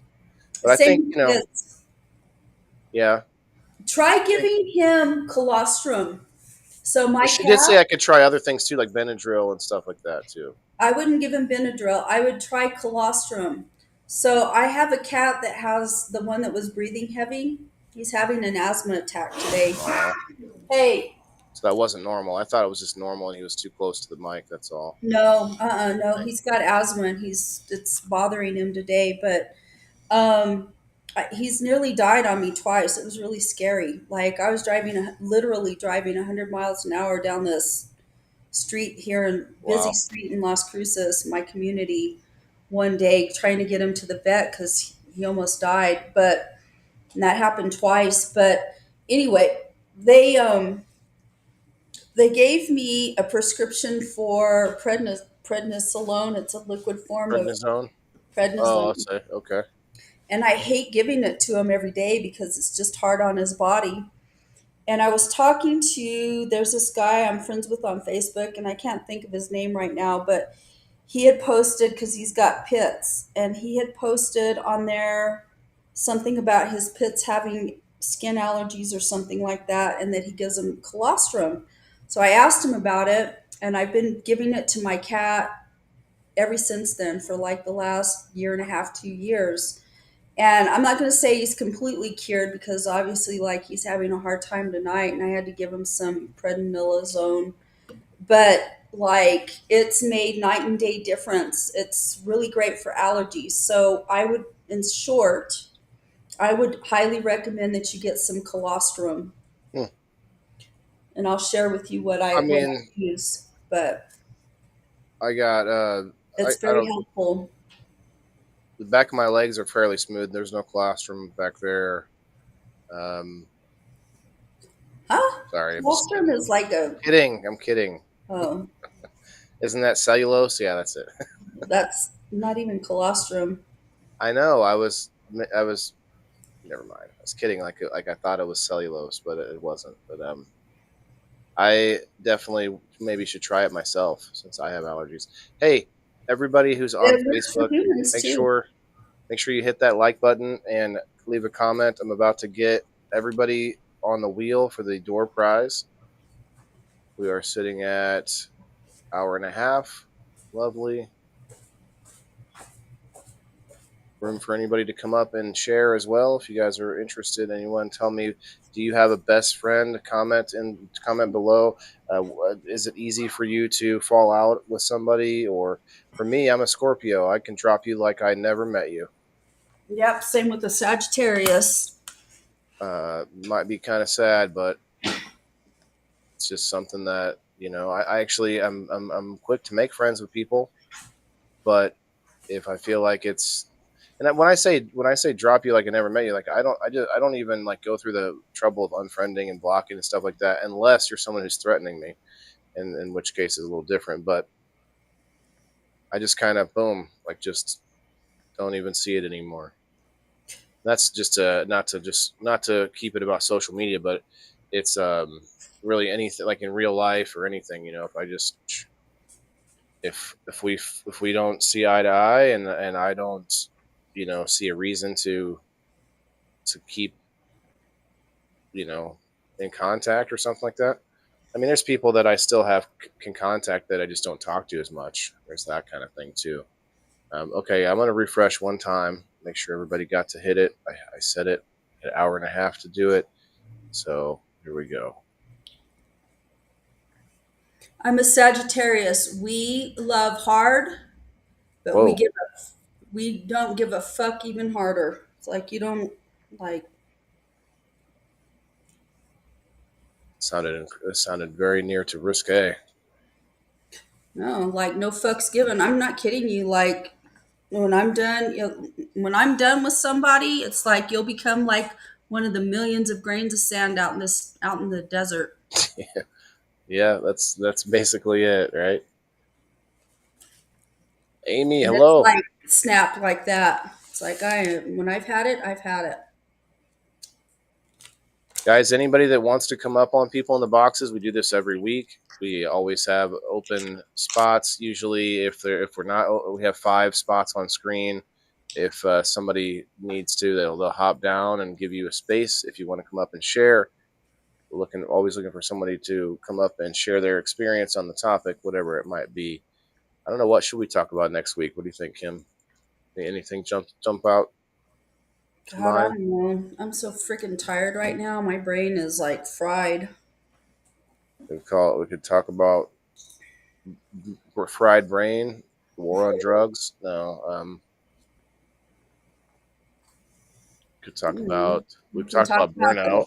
the system of education in this country Oh and how wow! So you AI want to is get into? ready to be replace teachers. Yeah, AI is going to replace a lot of people, musicians. Yep. You can literally you'll be able to render a movie that you ask for. So like eventually you'll be able to like say I want a movie about this and this and use this actor and that actor, and it'll be that good. Like you won't even like so talk about rendering popular human careers useless. Like yes, like teachers are more important, but can you imagine the stink that they're going to put up, like all the Hollywood elitists, when people start rendering movies?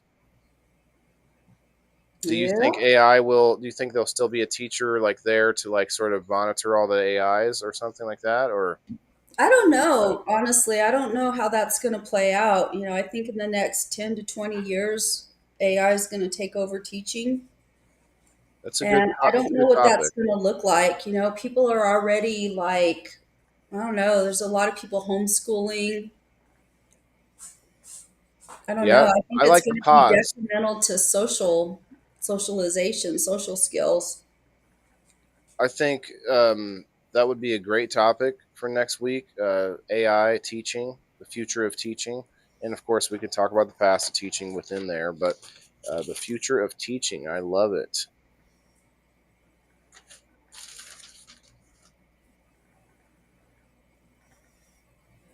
I'm gonna write it down right now. Future. I dotted a U for some reason.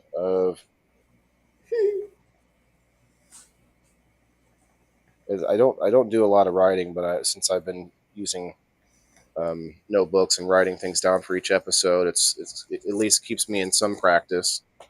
That's kind of we if we don't use it, we lose it on a lot of things. Why are you eating that? Stop that! Stop that! Okay, guys, we're gonna spin for the door prize. Thank you all for coming. Appreciate all the input tonight. Amy, Kyle, Alan, hello.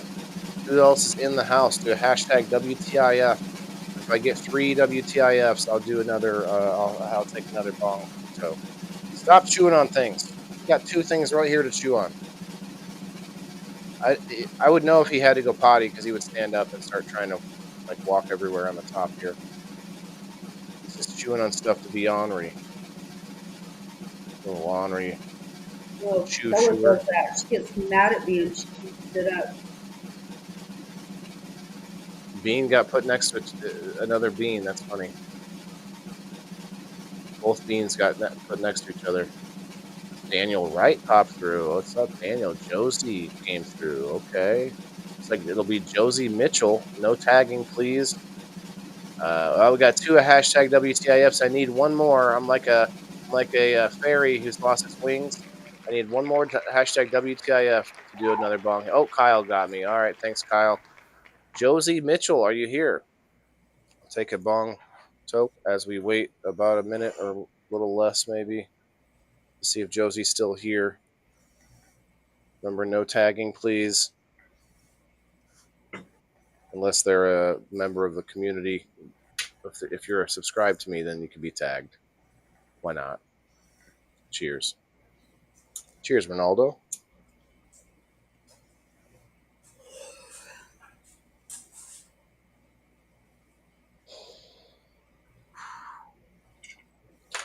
God, I can't All believe right. how friggin' hot it is here already.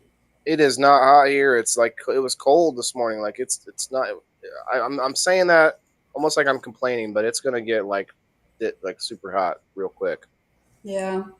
You guys get humid too. But We get a lot of that for sure. The all of the farmland, all of the corn crops, they put out a lot of moisture. yeah, they Corn is do. a really moist crop. Yep. Well, it's a grass. Yeah, it's true. Yep, that's interesting. Like wheat, corn, like you have like different variations of grass. Yeah. Well, it's hybridized. The Native Americans All right, Josie. hybridized it. I watched this anime called Doctor Stone, and in it he has to. All the people on the planet get frozen into stone, and he is somehow able to break free. But it's like thousands of years in the future, where like everything's overgrown, and he has to sort of restart mankind. And he finds a way to make noodles or make pasta using like these grass, like overgrown grass that he beats into wheat and takes the wheat shafts out and figures it out using like an old version of or a like a cousin of wheat basically. Well, wheat's a grass. Right. Well, it is a grass, but like a cousin of wheat would be grass. Yeah. Mike Aldana or Margaret. MJ will be an easy one. I think MJ's in the house. She just hit hashtag WTIF. Yes. There we go. I like to make a nice quick winner. I don't necessarily need MJ to win every time, but she now has 22 indoor farmer tickets. 22. MJ. Hell yeah. And she deserves it. And she also gives some of them away. Like, she literally gets more. Karma gives her more because she's given some away. It's insane. Is that how that works? That's how it feels like it's working. I mean, so 22. I'm going to start I have to start a new line with her. MJ. Make it a little bit faster, easier. 22. Holy shoe. And who else do we have? Perry Wood. Perry Wood was number 3 who won. Perry Wood has 10 now. A lot of people saving up their tokens. They can actually trade them in for gift cards to our sponsors. We have 20 plus prizes every Sunday for game night, and you can choose any sponsor on the wheel, and I will get you a gift code, gift code, whatever, if they have a website, to them. If you save up the Indoor Farmer coupons, then you can also get Indoor Farmer merch. You can also get swag packs. You can also trade it in for game night tickets. So it's worth a lot of things, and I give out at least, I don't know, 10, 12 or so a week. Multi-species. Is this your colostrum? Yeah, save a calf. Ride a cowboy? Oh, that's not. No, it's the brand Save a Cow. You didn't. And all I do is it gives you directions. I mix up a little bit, like 2/3 of a cup, and I have a little container I put it in. And when I feed my cat twice a day, and I just mix a little bit of colostrum in his food. Doesn't really take a whole lot.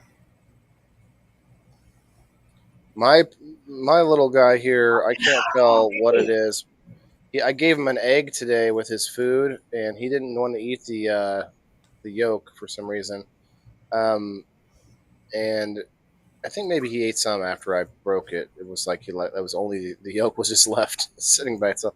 But I gave him a raw egg, just crack an egg on the food, and then he had the shits. So I don't know if it was the egg or if it was some like the chicken or whatever. But he's got something that he doesn't agree with him. He's puked already a couple times, not today, but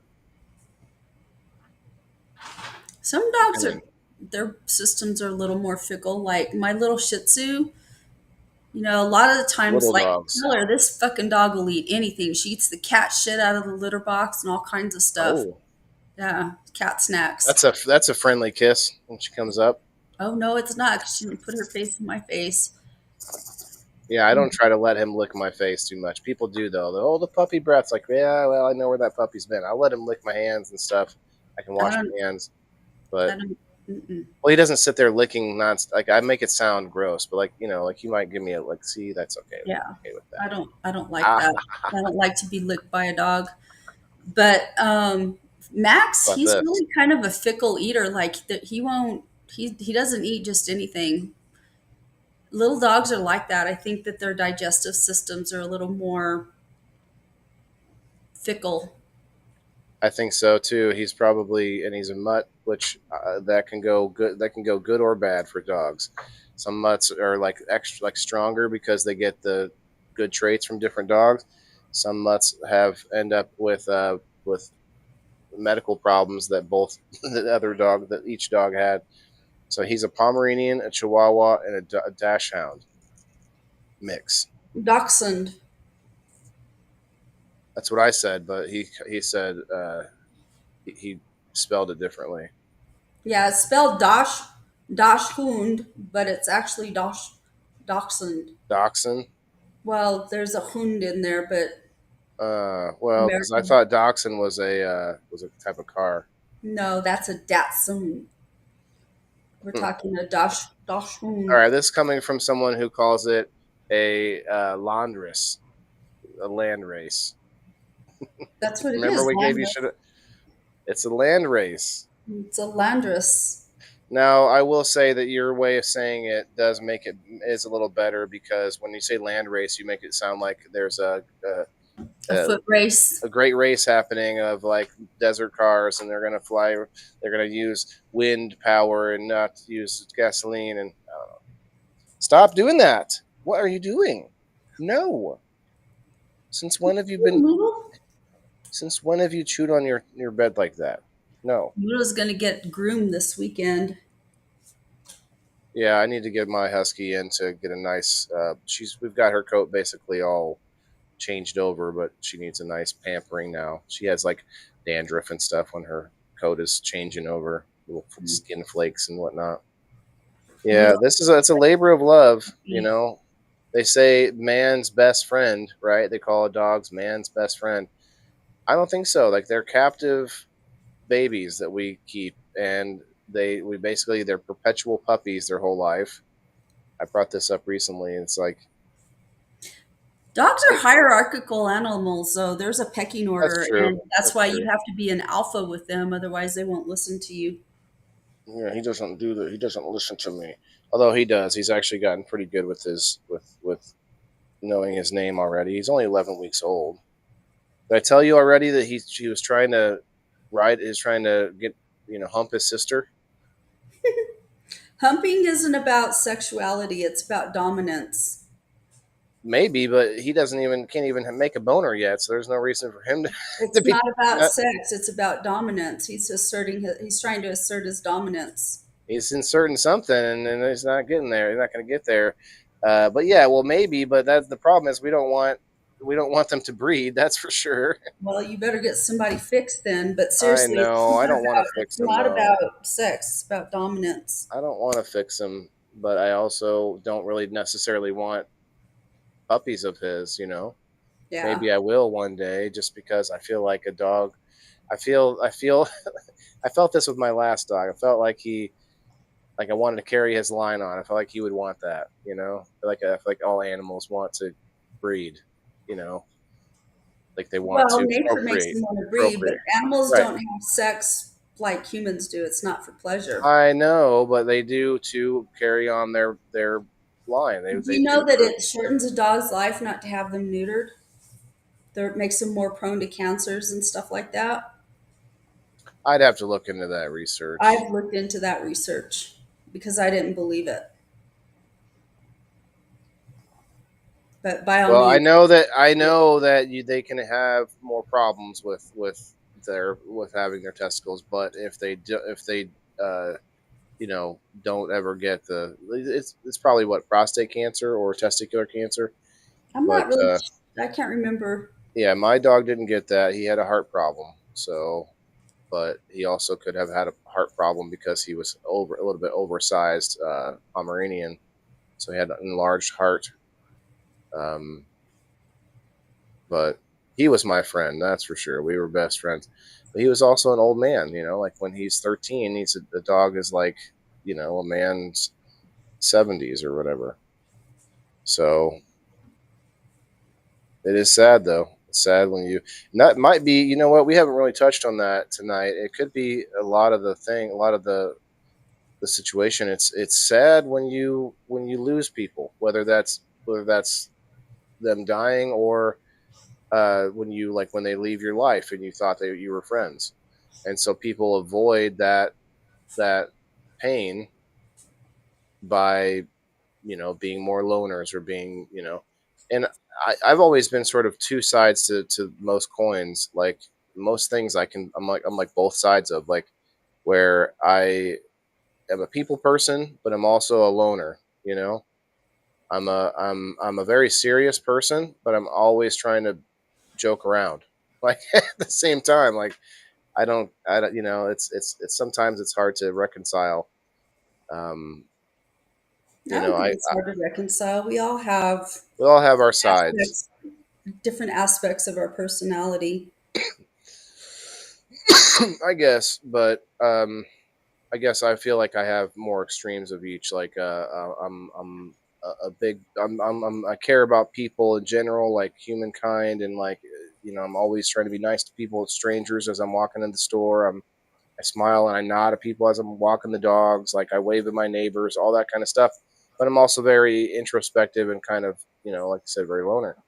And yeah, I guess everyone has aspects of that, but I feel like I've always felt like I'm a little bit more to the extreme of each side. Not That's neither here nor there, but it can make you a little less trustworthy of people to more extent than just being friendly to them. You know what I mean? Like you said, hard to make friends because you can't, you don't want to give everyone access to you in that way, which is sad, but also kind of true. We have to protect ourselves these days, and that's kind of to wrap things up. Like I think everybody would do well with a little more caution, but sort of I don't know if the term trust but verify really works, but I think it's like take a chance, give people a chance while still being leery of like, hey, it could go this way, it could go that way, and that goes with dating too. So many women post so many things about being so jaded about.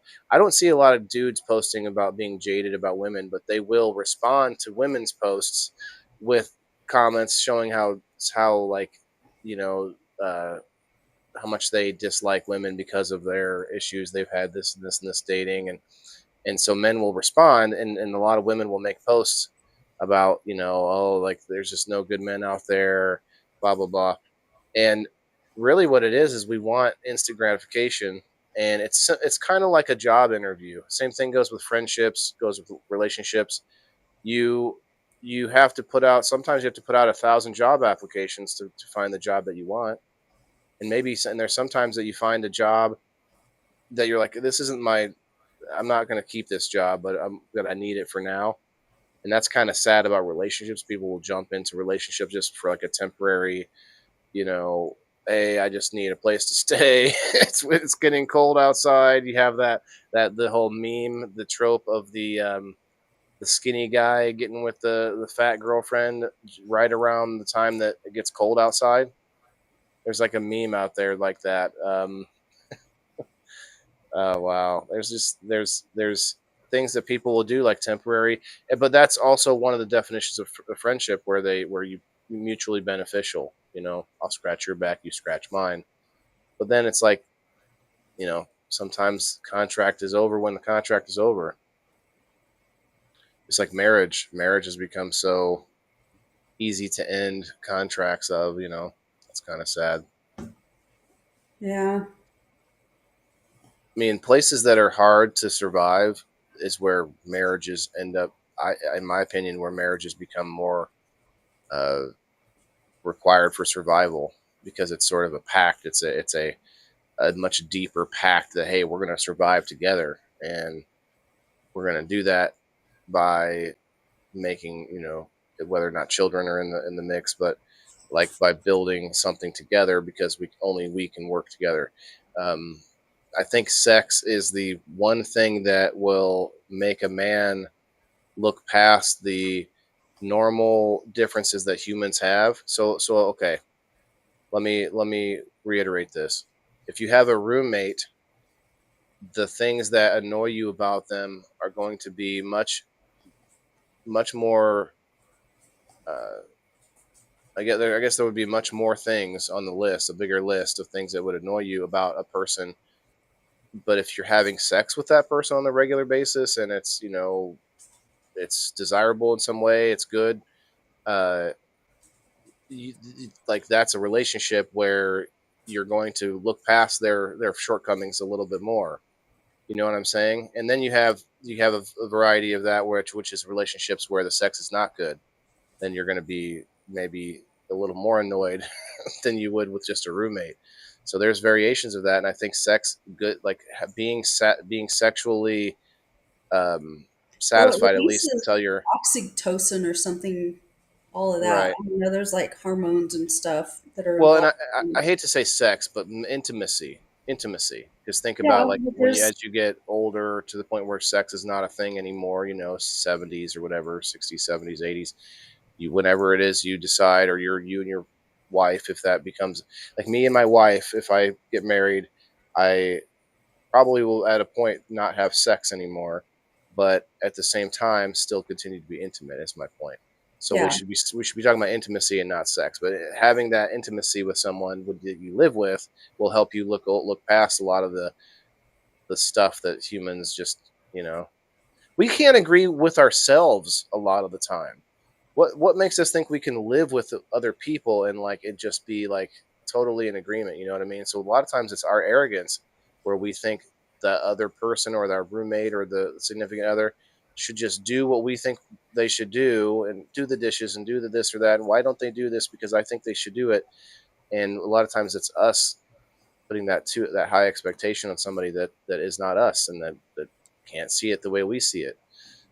Anyway, I'm rambling, but it's an interesting conversation, Kim. I think a lot of times people lose themselves in relationships and they have these expectations that, just because you're together that you guys are one, and it's like it's not the case. You're two separate people.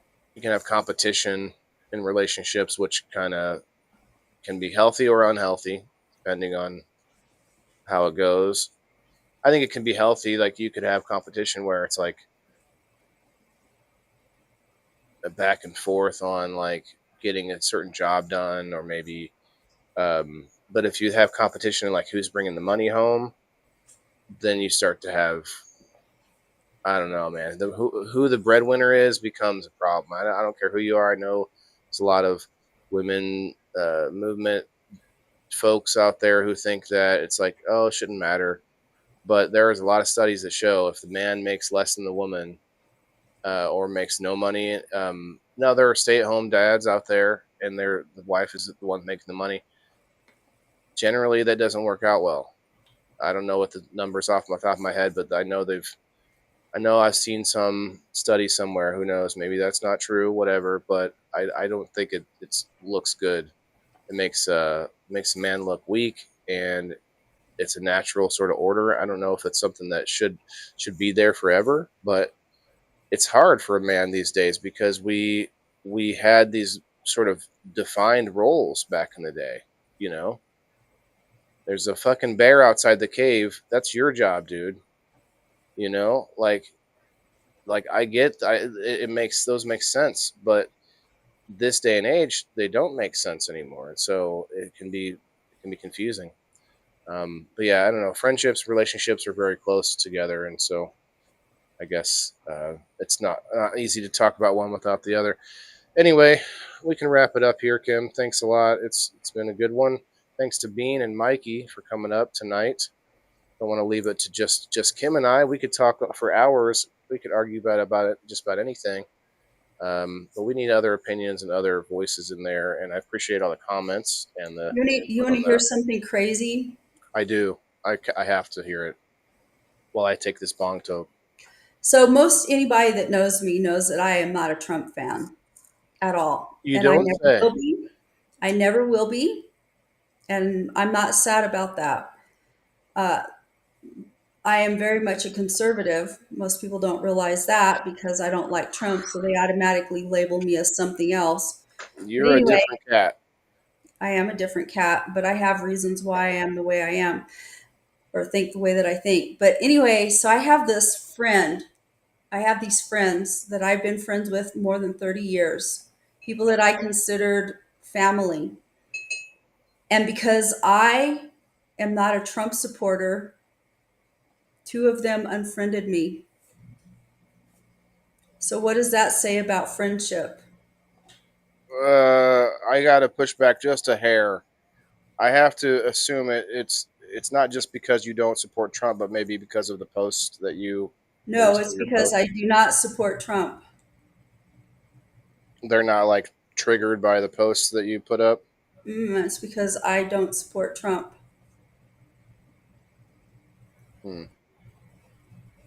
They told you that?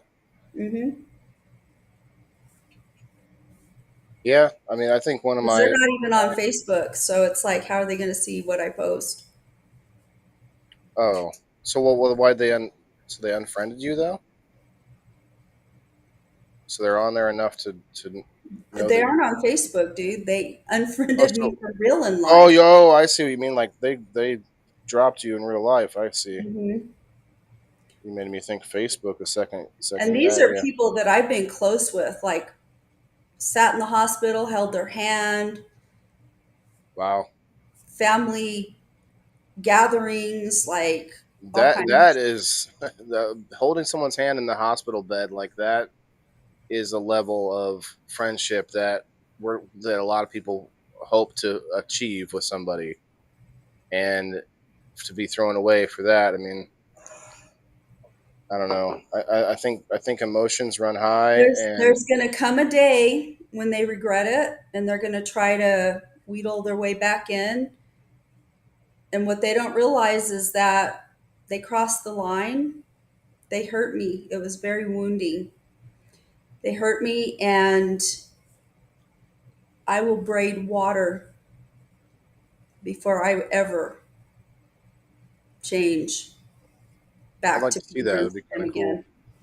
Huh? It'd be kind of cool. Watch you braid water. Hmm.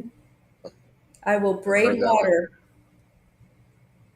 And that's the thing that people, because I'm a very kind, caring, compassionate person.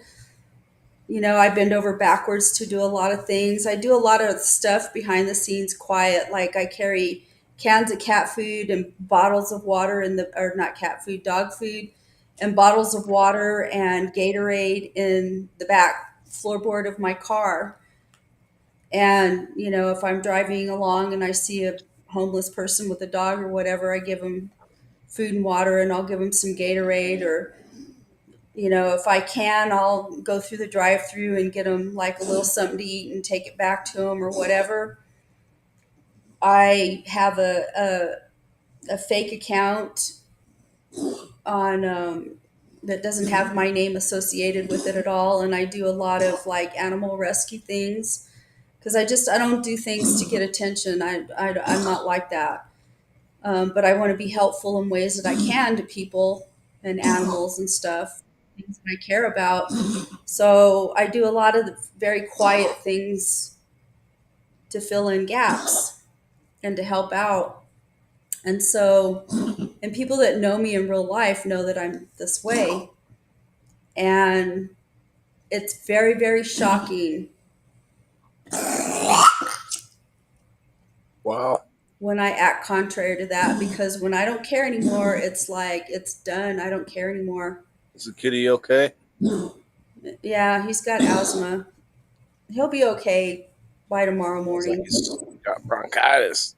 No, he's got asthma. That's what he does. Wow. Well, I have asthma. I'm asthmatic too, so I hear it. Yeah, the first time that he almost died, it was so scary. Oh my God, it was during the pandemic.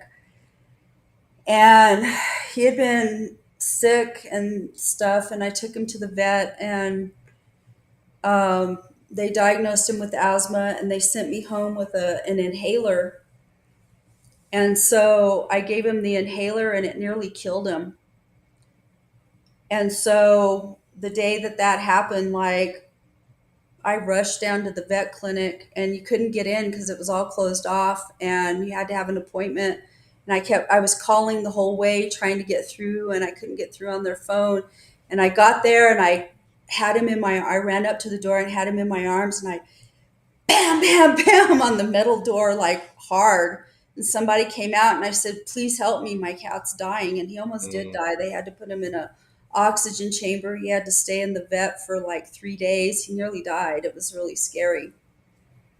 His little limp body. And the second time that started to happen, I got him to the vet before he had decompensated so bad, but it was scary. Like I said, I'm not kidding you when I say I was driving 100 miles an hour down that road. It was a 2 lane road that has like a center median, like passing thing through it. It doesn't have anything concrete or anything in the middle of it.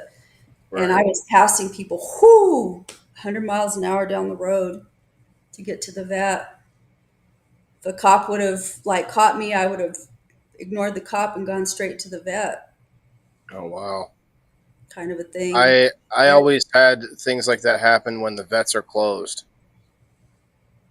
Like there's an animal hospital nearby, and man, talk about a price. You're gonna pay the price at the animal hospital. We don't have an Um, animal hospital here. but yeah, that's even worse. But I had my Dookie boy, Sir Ducas Bartholomew Baronius II. Do you remember when I had him? I remember the night he died. Yeah, game night. Were you playing? Were Yeah. you playing? Yeah, on game night. That's right here next to me. But the the amount of times that he almost died on me, like the times that I had to bring him back to life. There was one time that he was dying, and I thought he was dead in my passenger seat, and he slid forward because I was driving down a hill. He slid forward, and that him sliding forward was enough to get his heart started back up again because he slid down. He started to slide down into the floorboard, and it was enough to get him back to life. Holy cow, man! Things you'll do for a pet versus a human friend. Although I had a friend, do that for my friends. I had a friend that I wasn't like, I wouldn't say we're like super close, but I had went to high school with him. We weren't really that friend. We weren't friends in high school, but then ended up living by him in an apartment complex. Became more friends, and then later, years later, randomly he asked for a ride to St. Louis, like hours away, and basically found out that if I didn't take him, he would have died. Oh, missing Miss Kim. You're in the back there. I hear you. Oh, It booped me. Oh, booped you. I was Boop, boop. thinking too. I was doing the same thing. Wow, on my screen, the comments are gone. They're all gone. Tell you what, though, before we leave, since it's available, it was probably a moment when it was better timing. But what the heck? No, you're not going to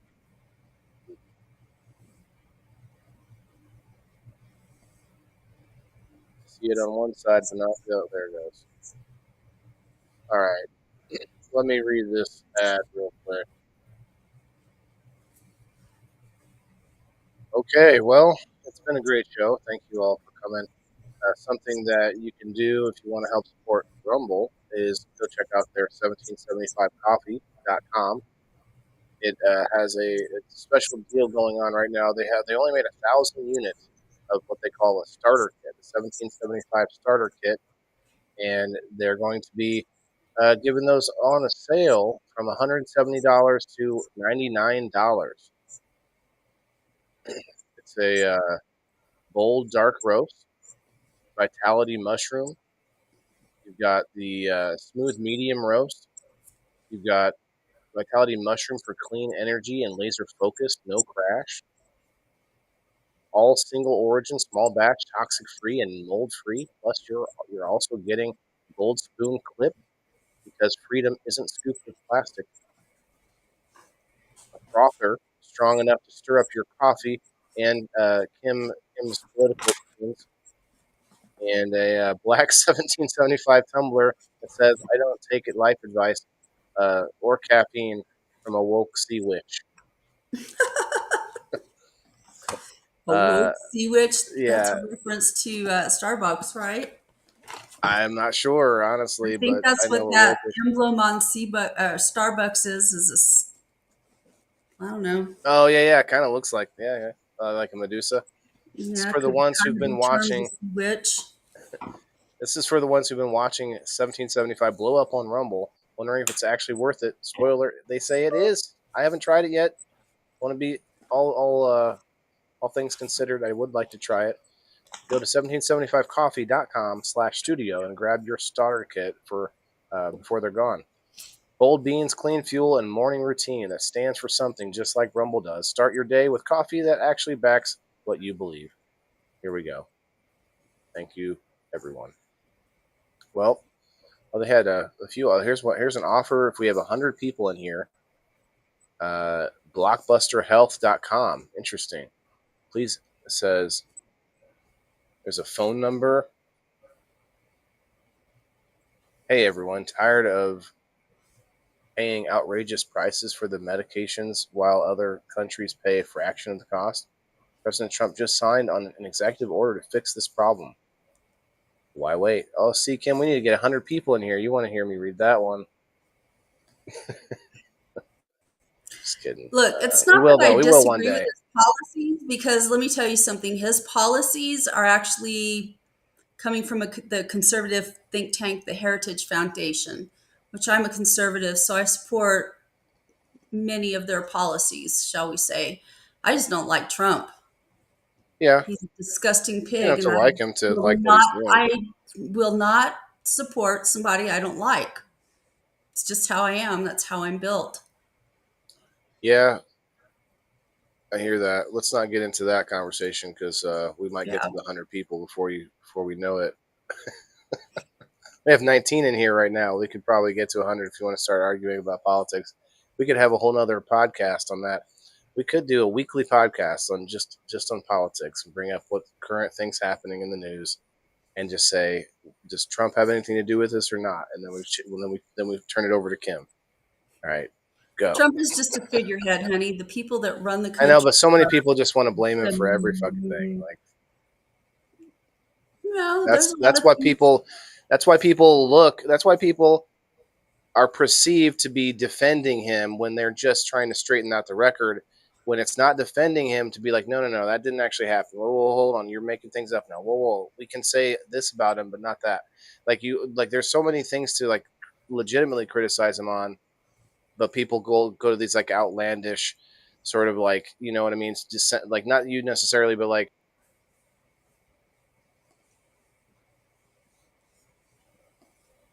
Can't hear you.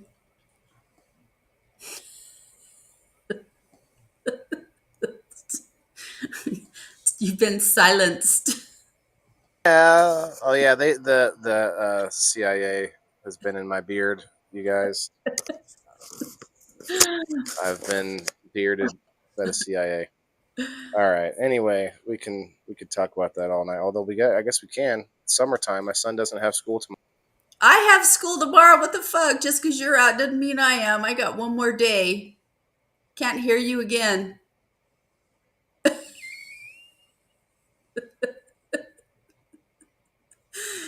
Oh my god. I'm not sure though. This one might die on me any second as well. Better plug in. Yeah. Well. Plug it in. All right. Fine. Then in that case, I'm gonna have to go over to Locals for a little bit with Well, I'm my gonna go to Locals bed friends. because I got to be up at 5 o'clock in the morning. Who's down for a little Locals after sesh? I see Margaret, Jess, Kayla. Who else is in the house? All right. Anybody that's listening to the sound of my voice, head on over to Locals with me, and we'll hang out for a little bit. But I am going to be posting or replaying more reruns like I did earlier today for like 6 hours on Rumble. I'm going to be doing that again because I'm really trying to get to the numbers that I need for the month. At least for this month, I'm going to do that. I may not have to do that every month. Hey, did you see my new shed? I did.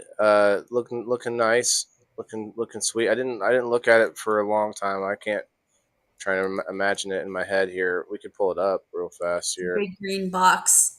Let's go to it's a green box. That's what I thought, Kim. Brown on the inside. Wait, which profile? Kimberly? Yeah. I haven't been on my Kim Axel in a long time. Like Yeah, I don't they both have came up. fucking time anymore. I'm so got so much going on.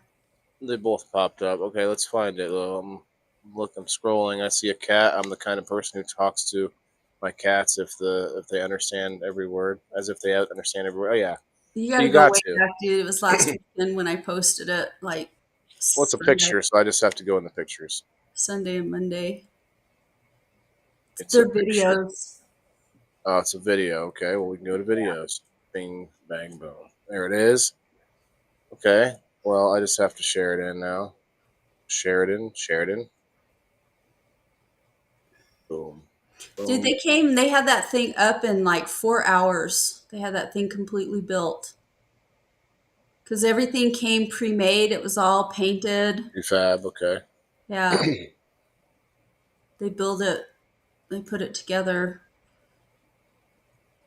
Like it comes framed, all the siding and everything is already on it.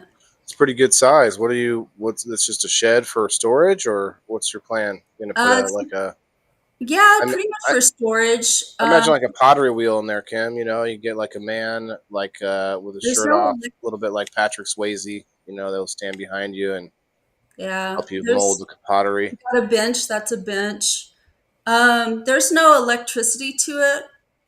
At some point, I'll probably, have some electricity run out there, but for now, there's no electricity.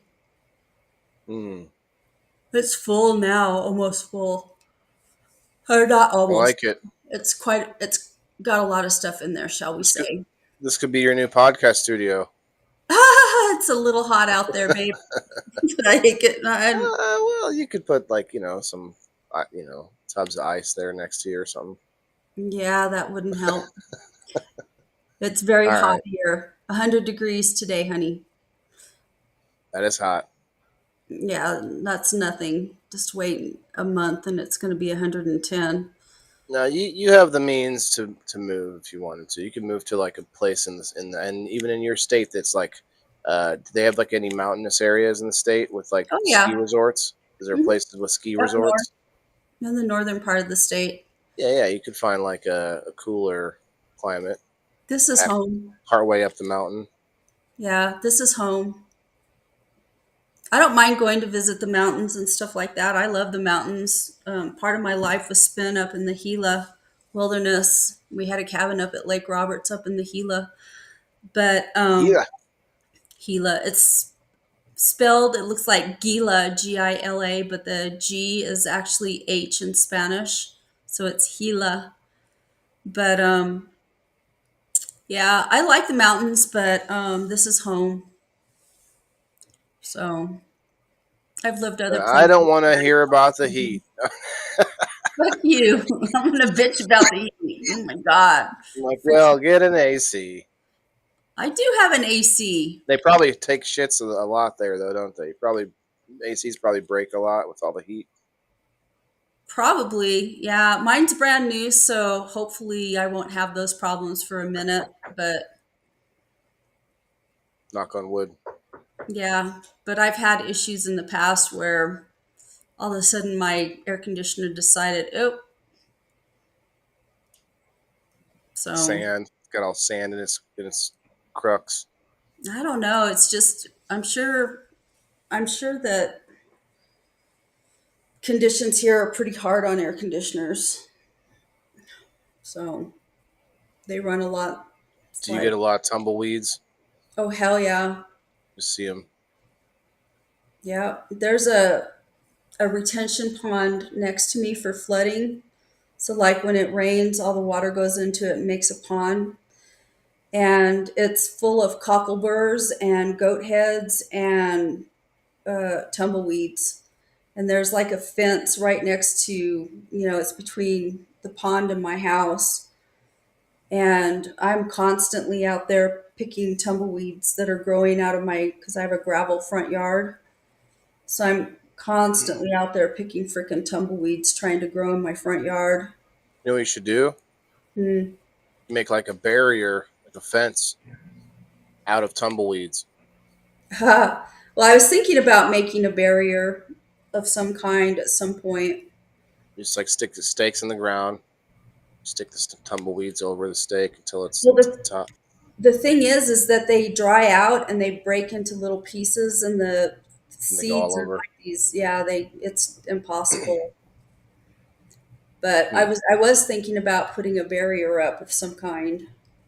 Okay, well, So my idea is I a little did more. get some horticultural vinegar, which is like 30. It's 30%. It's 6 times stronger than normal vinegar, Ooh, and it's supposed to be really good for mix it with salt, and it's a good non-toxic way of killing weeds. So I'm probably going to spray that shit around to try and control the weeds Hmm. right next, in the next to So, my. so a tumbleweed is still living? Yeah, they're green. They're green until they die. Oh wow! I thought they were always like brownish. No, they're green and they're real flexible. They're plants. They're living plants, and then they die, and then they break off at the stem. The root stays in, but the stem it breaks off just above ground, and they're round, so they tumble. They're very efficient at throwing their seeds around. We'll just say, Oh, I see. So they grow in the ground into like a ball, and then yeah, breaks off from the wind hmm when it's ready. When it has gone to seed, yeah, then it breaks off. Okay. yeah, I thought maybe for a minute. I thought maybe it was like an air plant. Have you seen air plants? yeah. No, it's not like that. Maybe it's getting air or water from the air. But interesting. No, Very interesting. they're desert plants. I have some. There's some that are growing over there. I went out because I planted some trees over there on that side. It's not my property, but I don't. On that side of my house is the hot side. That's the side that the sun is on. It's kind of the southeastern side, and so I can't. I don't have room in that side of my yard to plant trees. There's only 3 feet between the wall and my house. So I planted some mulberry saplings that Oh, I had over mulberries are there. good.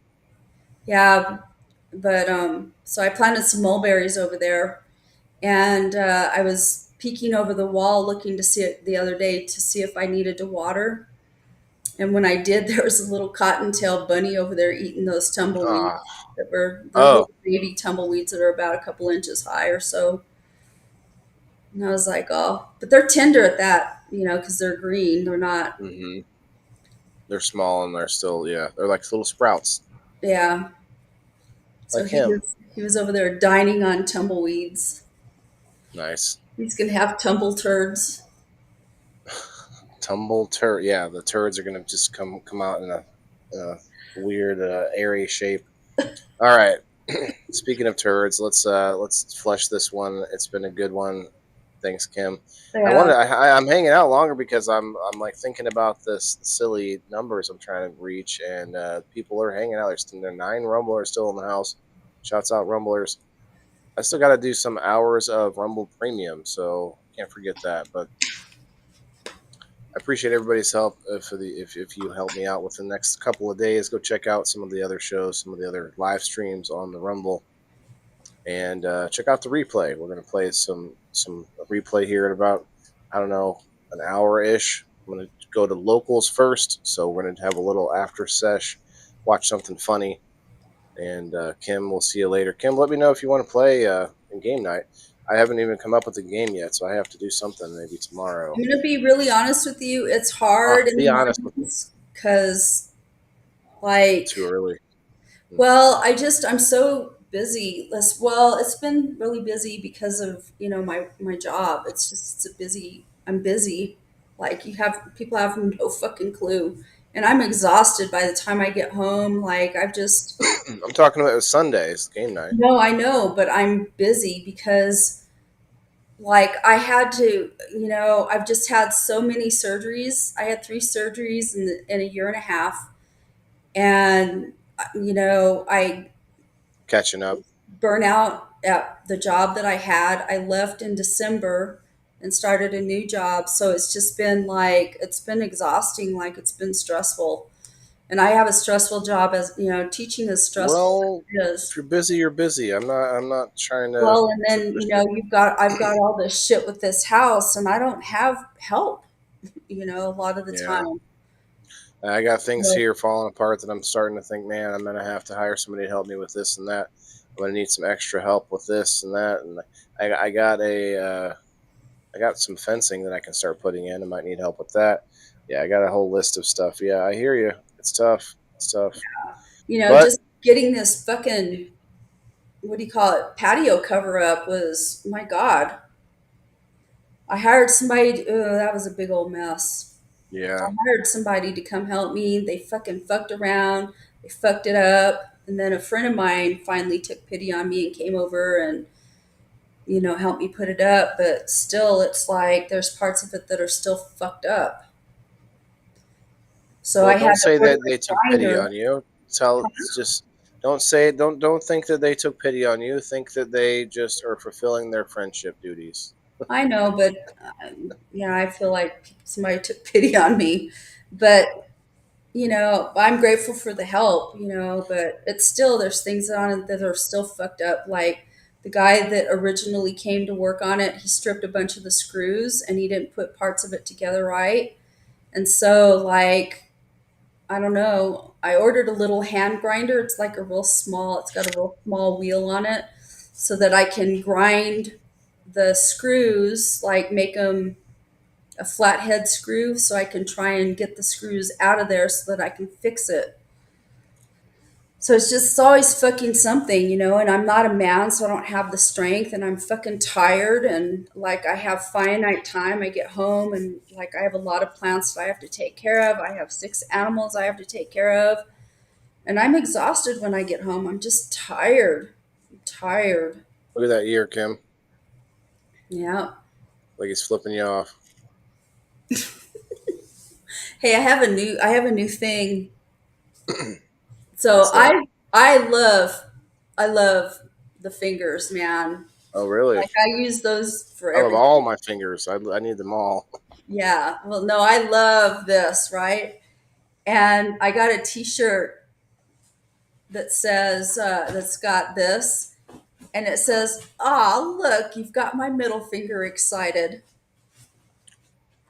It's So like, now at work, yeah. So now at ding. work, I because there's some the our security guy, one of our security guys is a retired infantryman, and but anyway, so I mess around with them, I joke around with them, and so now I'm like, oh look, you got my middle finger excited. That's my new thing. Gotta have a thing. Gotta have a new thing. All right. Well, I Um, appreciate the excitement, and we'll see you later, Kim. Have a good weekend. all right, you Wish too. me luck. I have a Maybe trip this to summer take. I can play, but right now it's just hard. That's all right. That's okay. I think we were coming up with a game last week. I'm gonna think about it a little bit, but it has to do with being you're the players are Johns, and they have to go through and ask these hookers questions to find out if they're undercover cops or not, and then you make it. You know, what do you think? Like that'd be a cool game. I just have to figure out the details. You know what I mean? Okay, It'd be kind of like Guess Who, maybe, but like, is she you is she should do hooker? a Or is she what's my line kind of a thing. what's my line? Like whose line is it anyway? No, there used to be a game show called What's My Line. It's a really old one. I don't think I ever watched it, but I don't know. Maybe you should watch that and see what it's about and make a What's My Line kind of a thing. That Come might be kind of on. fun. We had a pep rally today for the kids. We had the fun day today, and they had like a human version of Hungry Hungry Hippos. Have you seen that game, Hungry Hippos? Yeah, we have it. Well, they did like Hungry Hippos, and what they did was they had like little flat square skateboard looking things, and they had plastic laundry baskets. And out in the middle, they had a bunch of little balloons of various sizes blown up. And so what the kids had to do was a kid had to lay on that flat skateboard thing with a basket, and then another kid had to grab him by the legs and push him out in the middle so that they could take the basket and get the balloons, and then they had to scoot the balloons over and put them inside of a hula hoop. Oh my god, that was the funniest thing. That's a relay race. No, they were in a circle. It was like Hungry Hippos, only with people. But you had to like get so many of them. Mm-hmm. Let's see. It was fun. It was cute.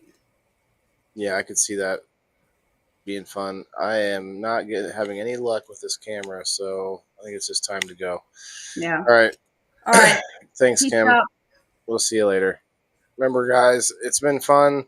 We try to have, uplifting conversations, but being able to converse and talk to one another is the only way we can survive on this rock of ours. And because everybody's got to eat. So we'll see you later. Have a good weekend. Next time. Peace. Yeah, this is for my green thumbs in the game. Wailing the indoor farmer, check my name. Sustainability, we about to reclaim. This is how we do it, keep it in the frame. I'm wailing the farmers, an Still indoor here. king. Living off the grid, what the city can't bring. Got my hydro set up, my LED lights. Can't hear Growing you. all my greens, They're close. all through the night. Self-sustain, that's the mission. Growing my Bye, own, everybody. We'll see you I'm on not Locals in a missing. couple minutes. Indoor farming, the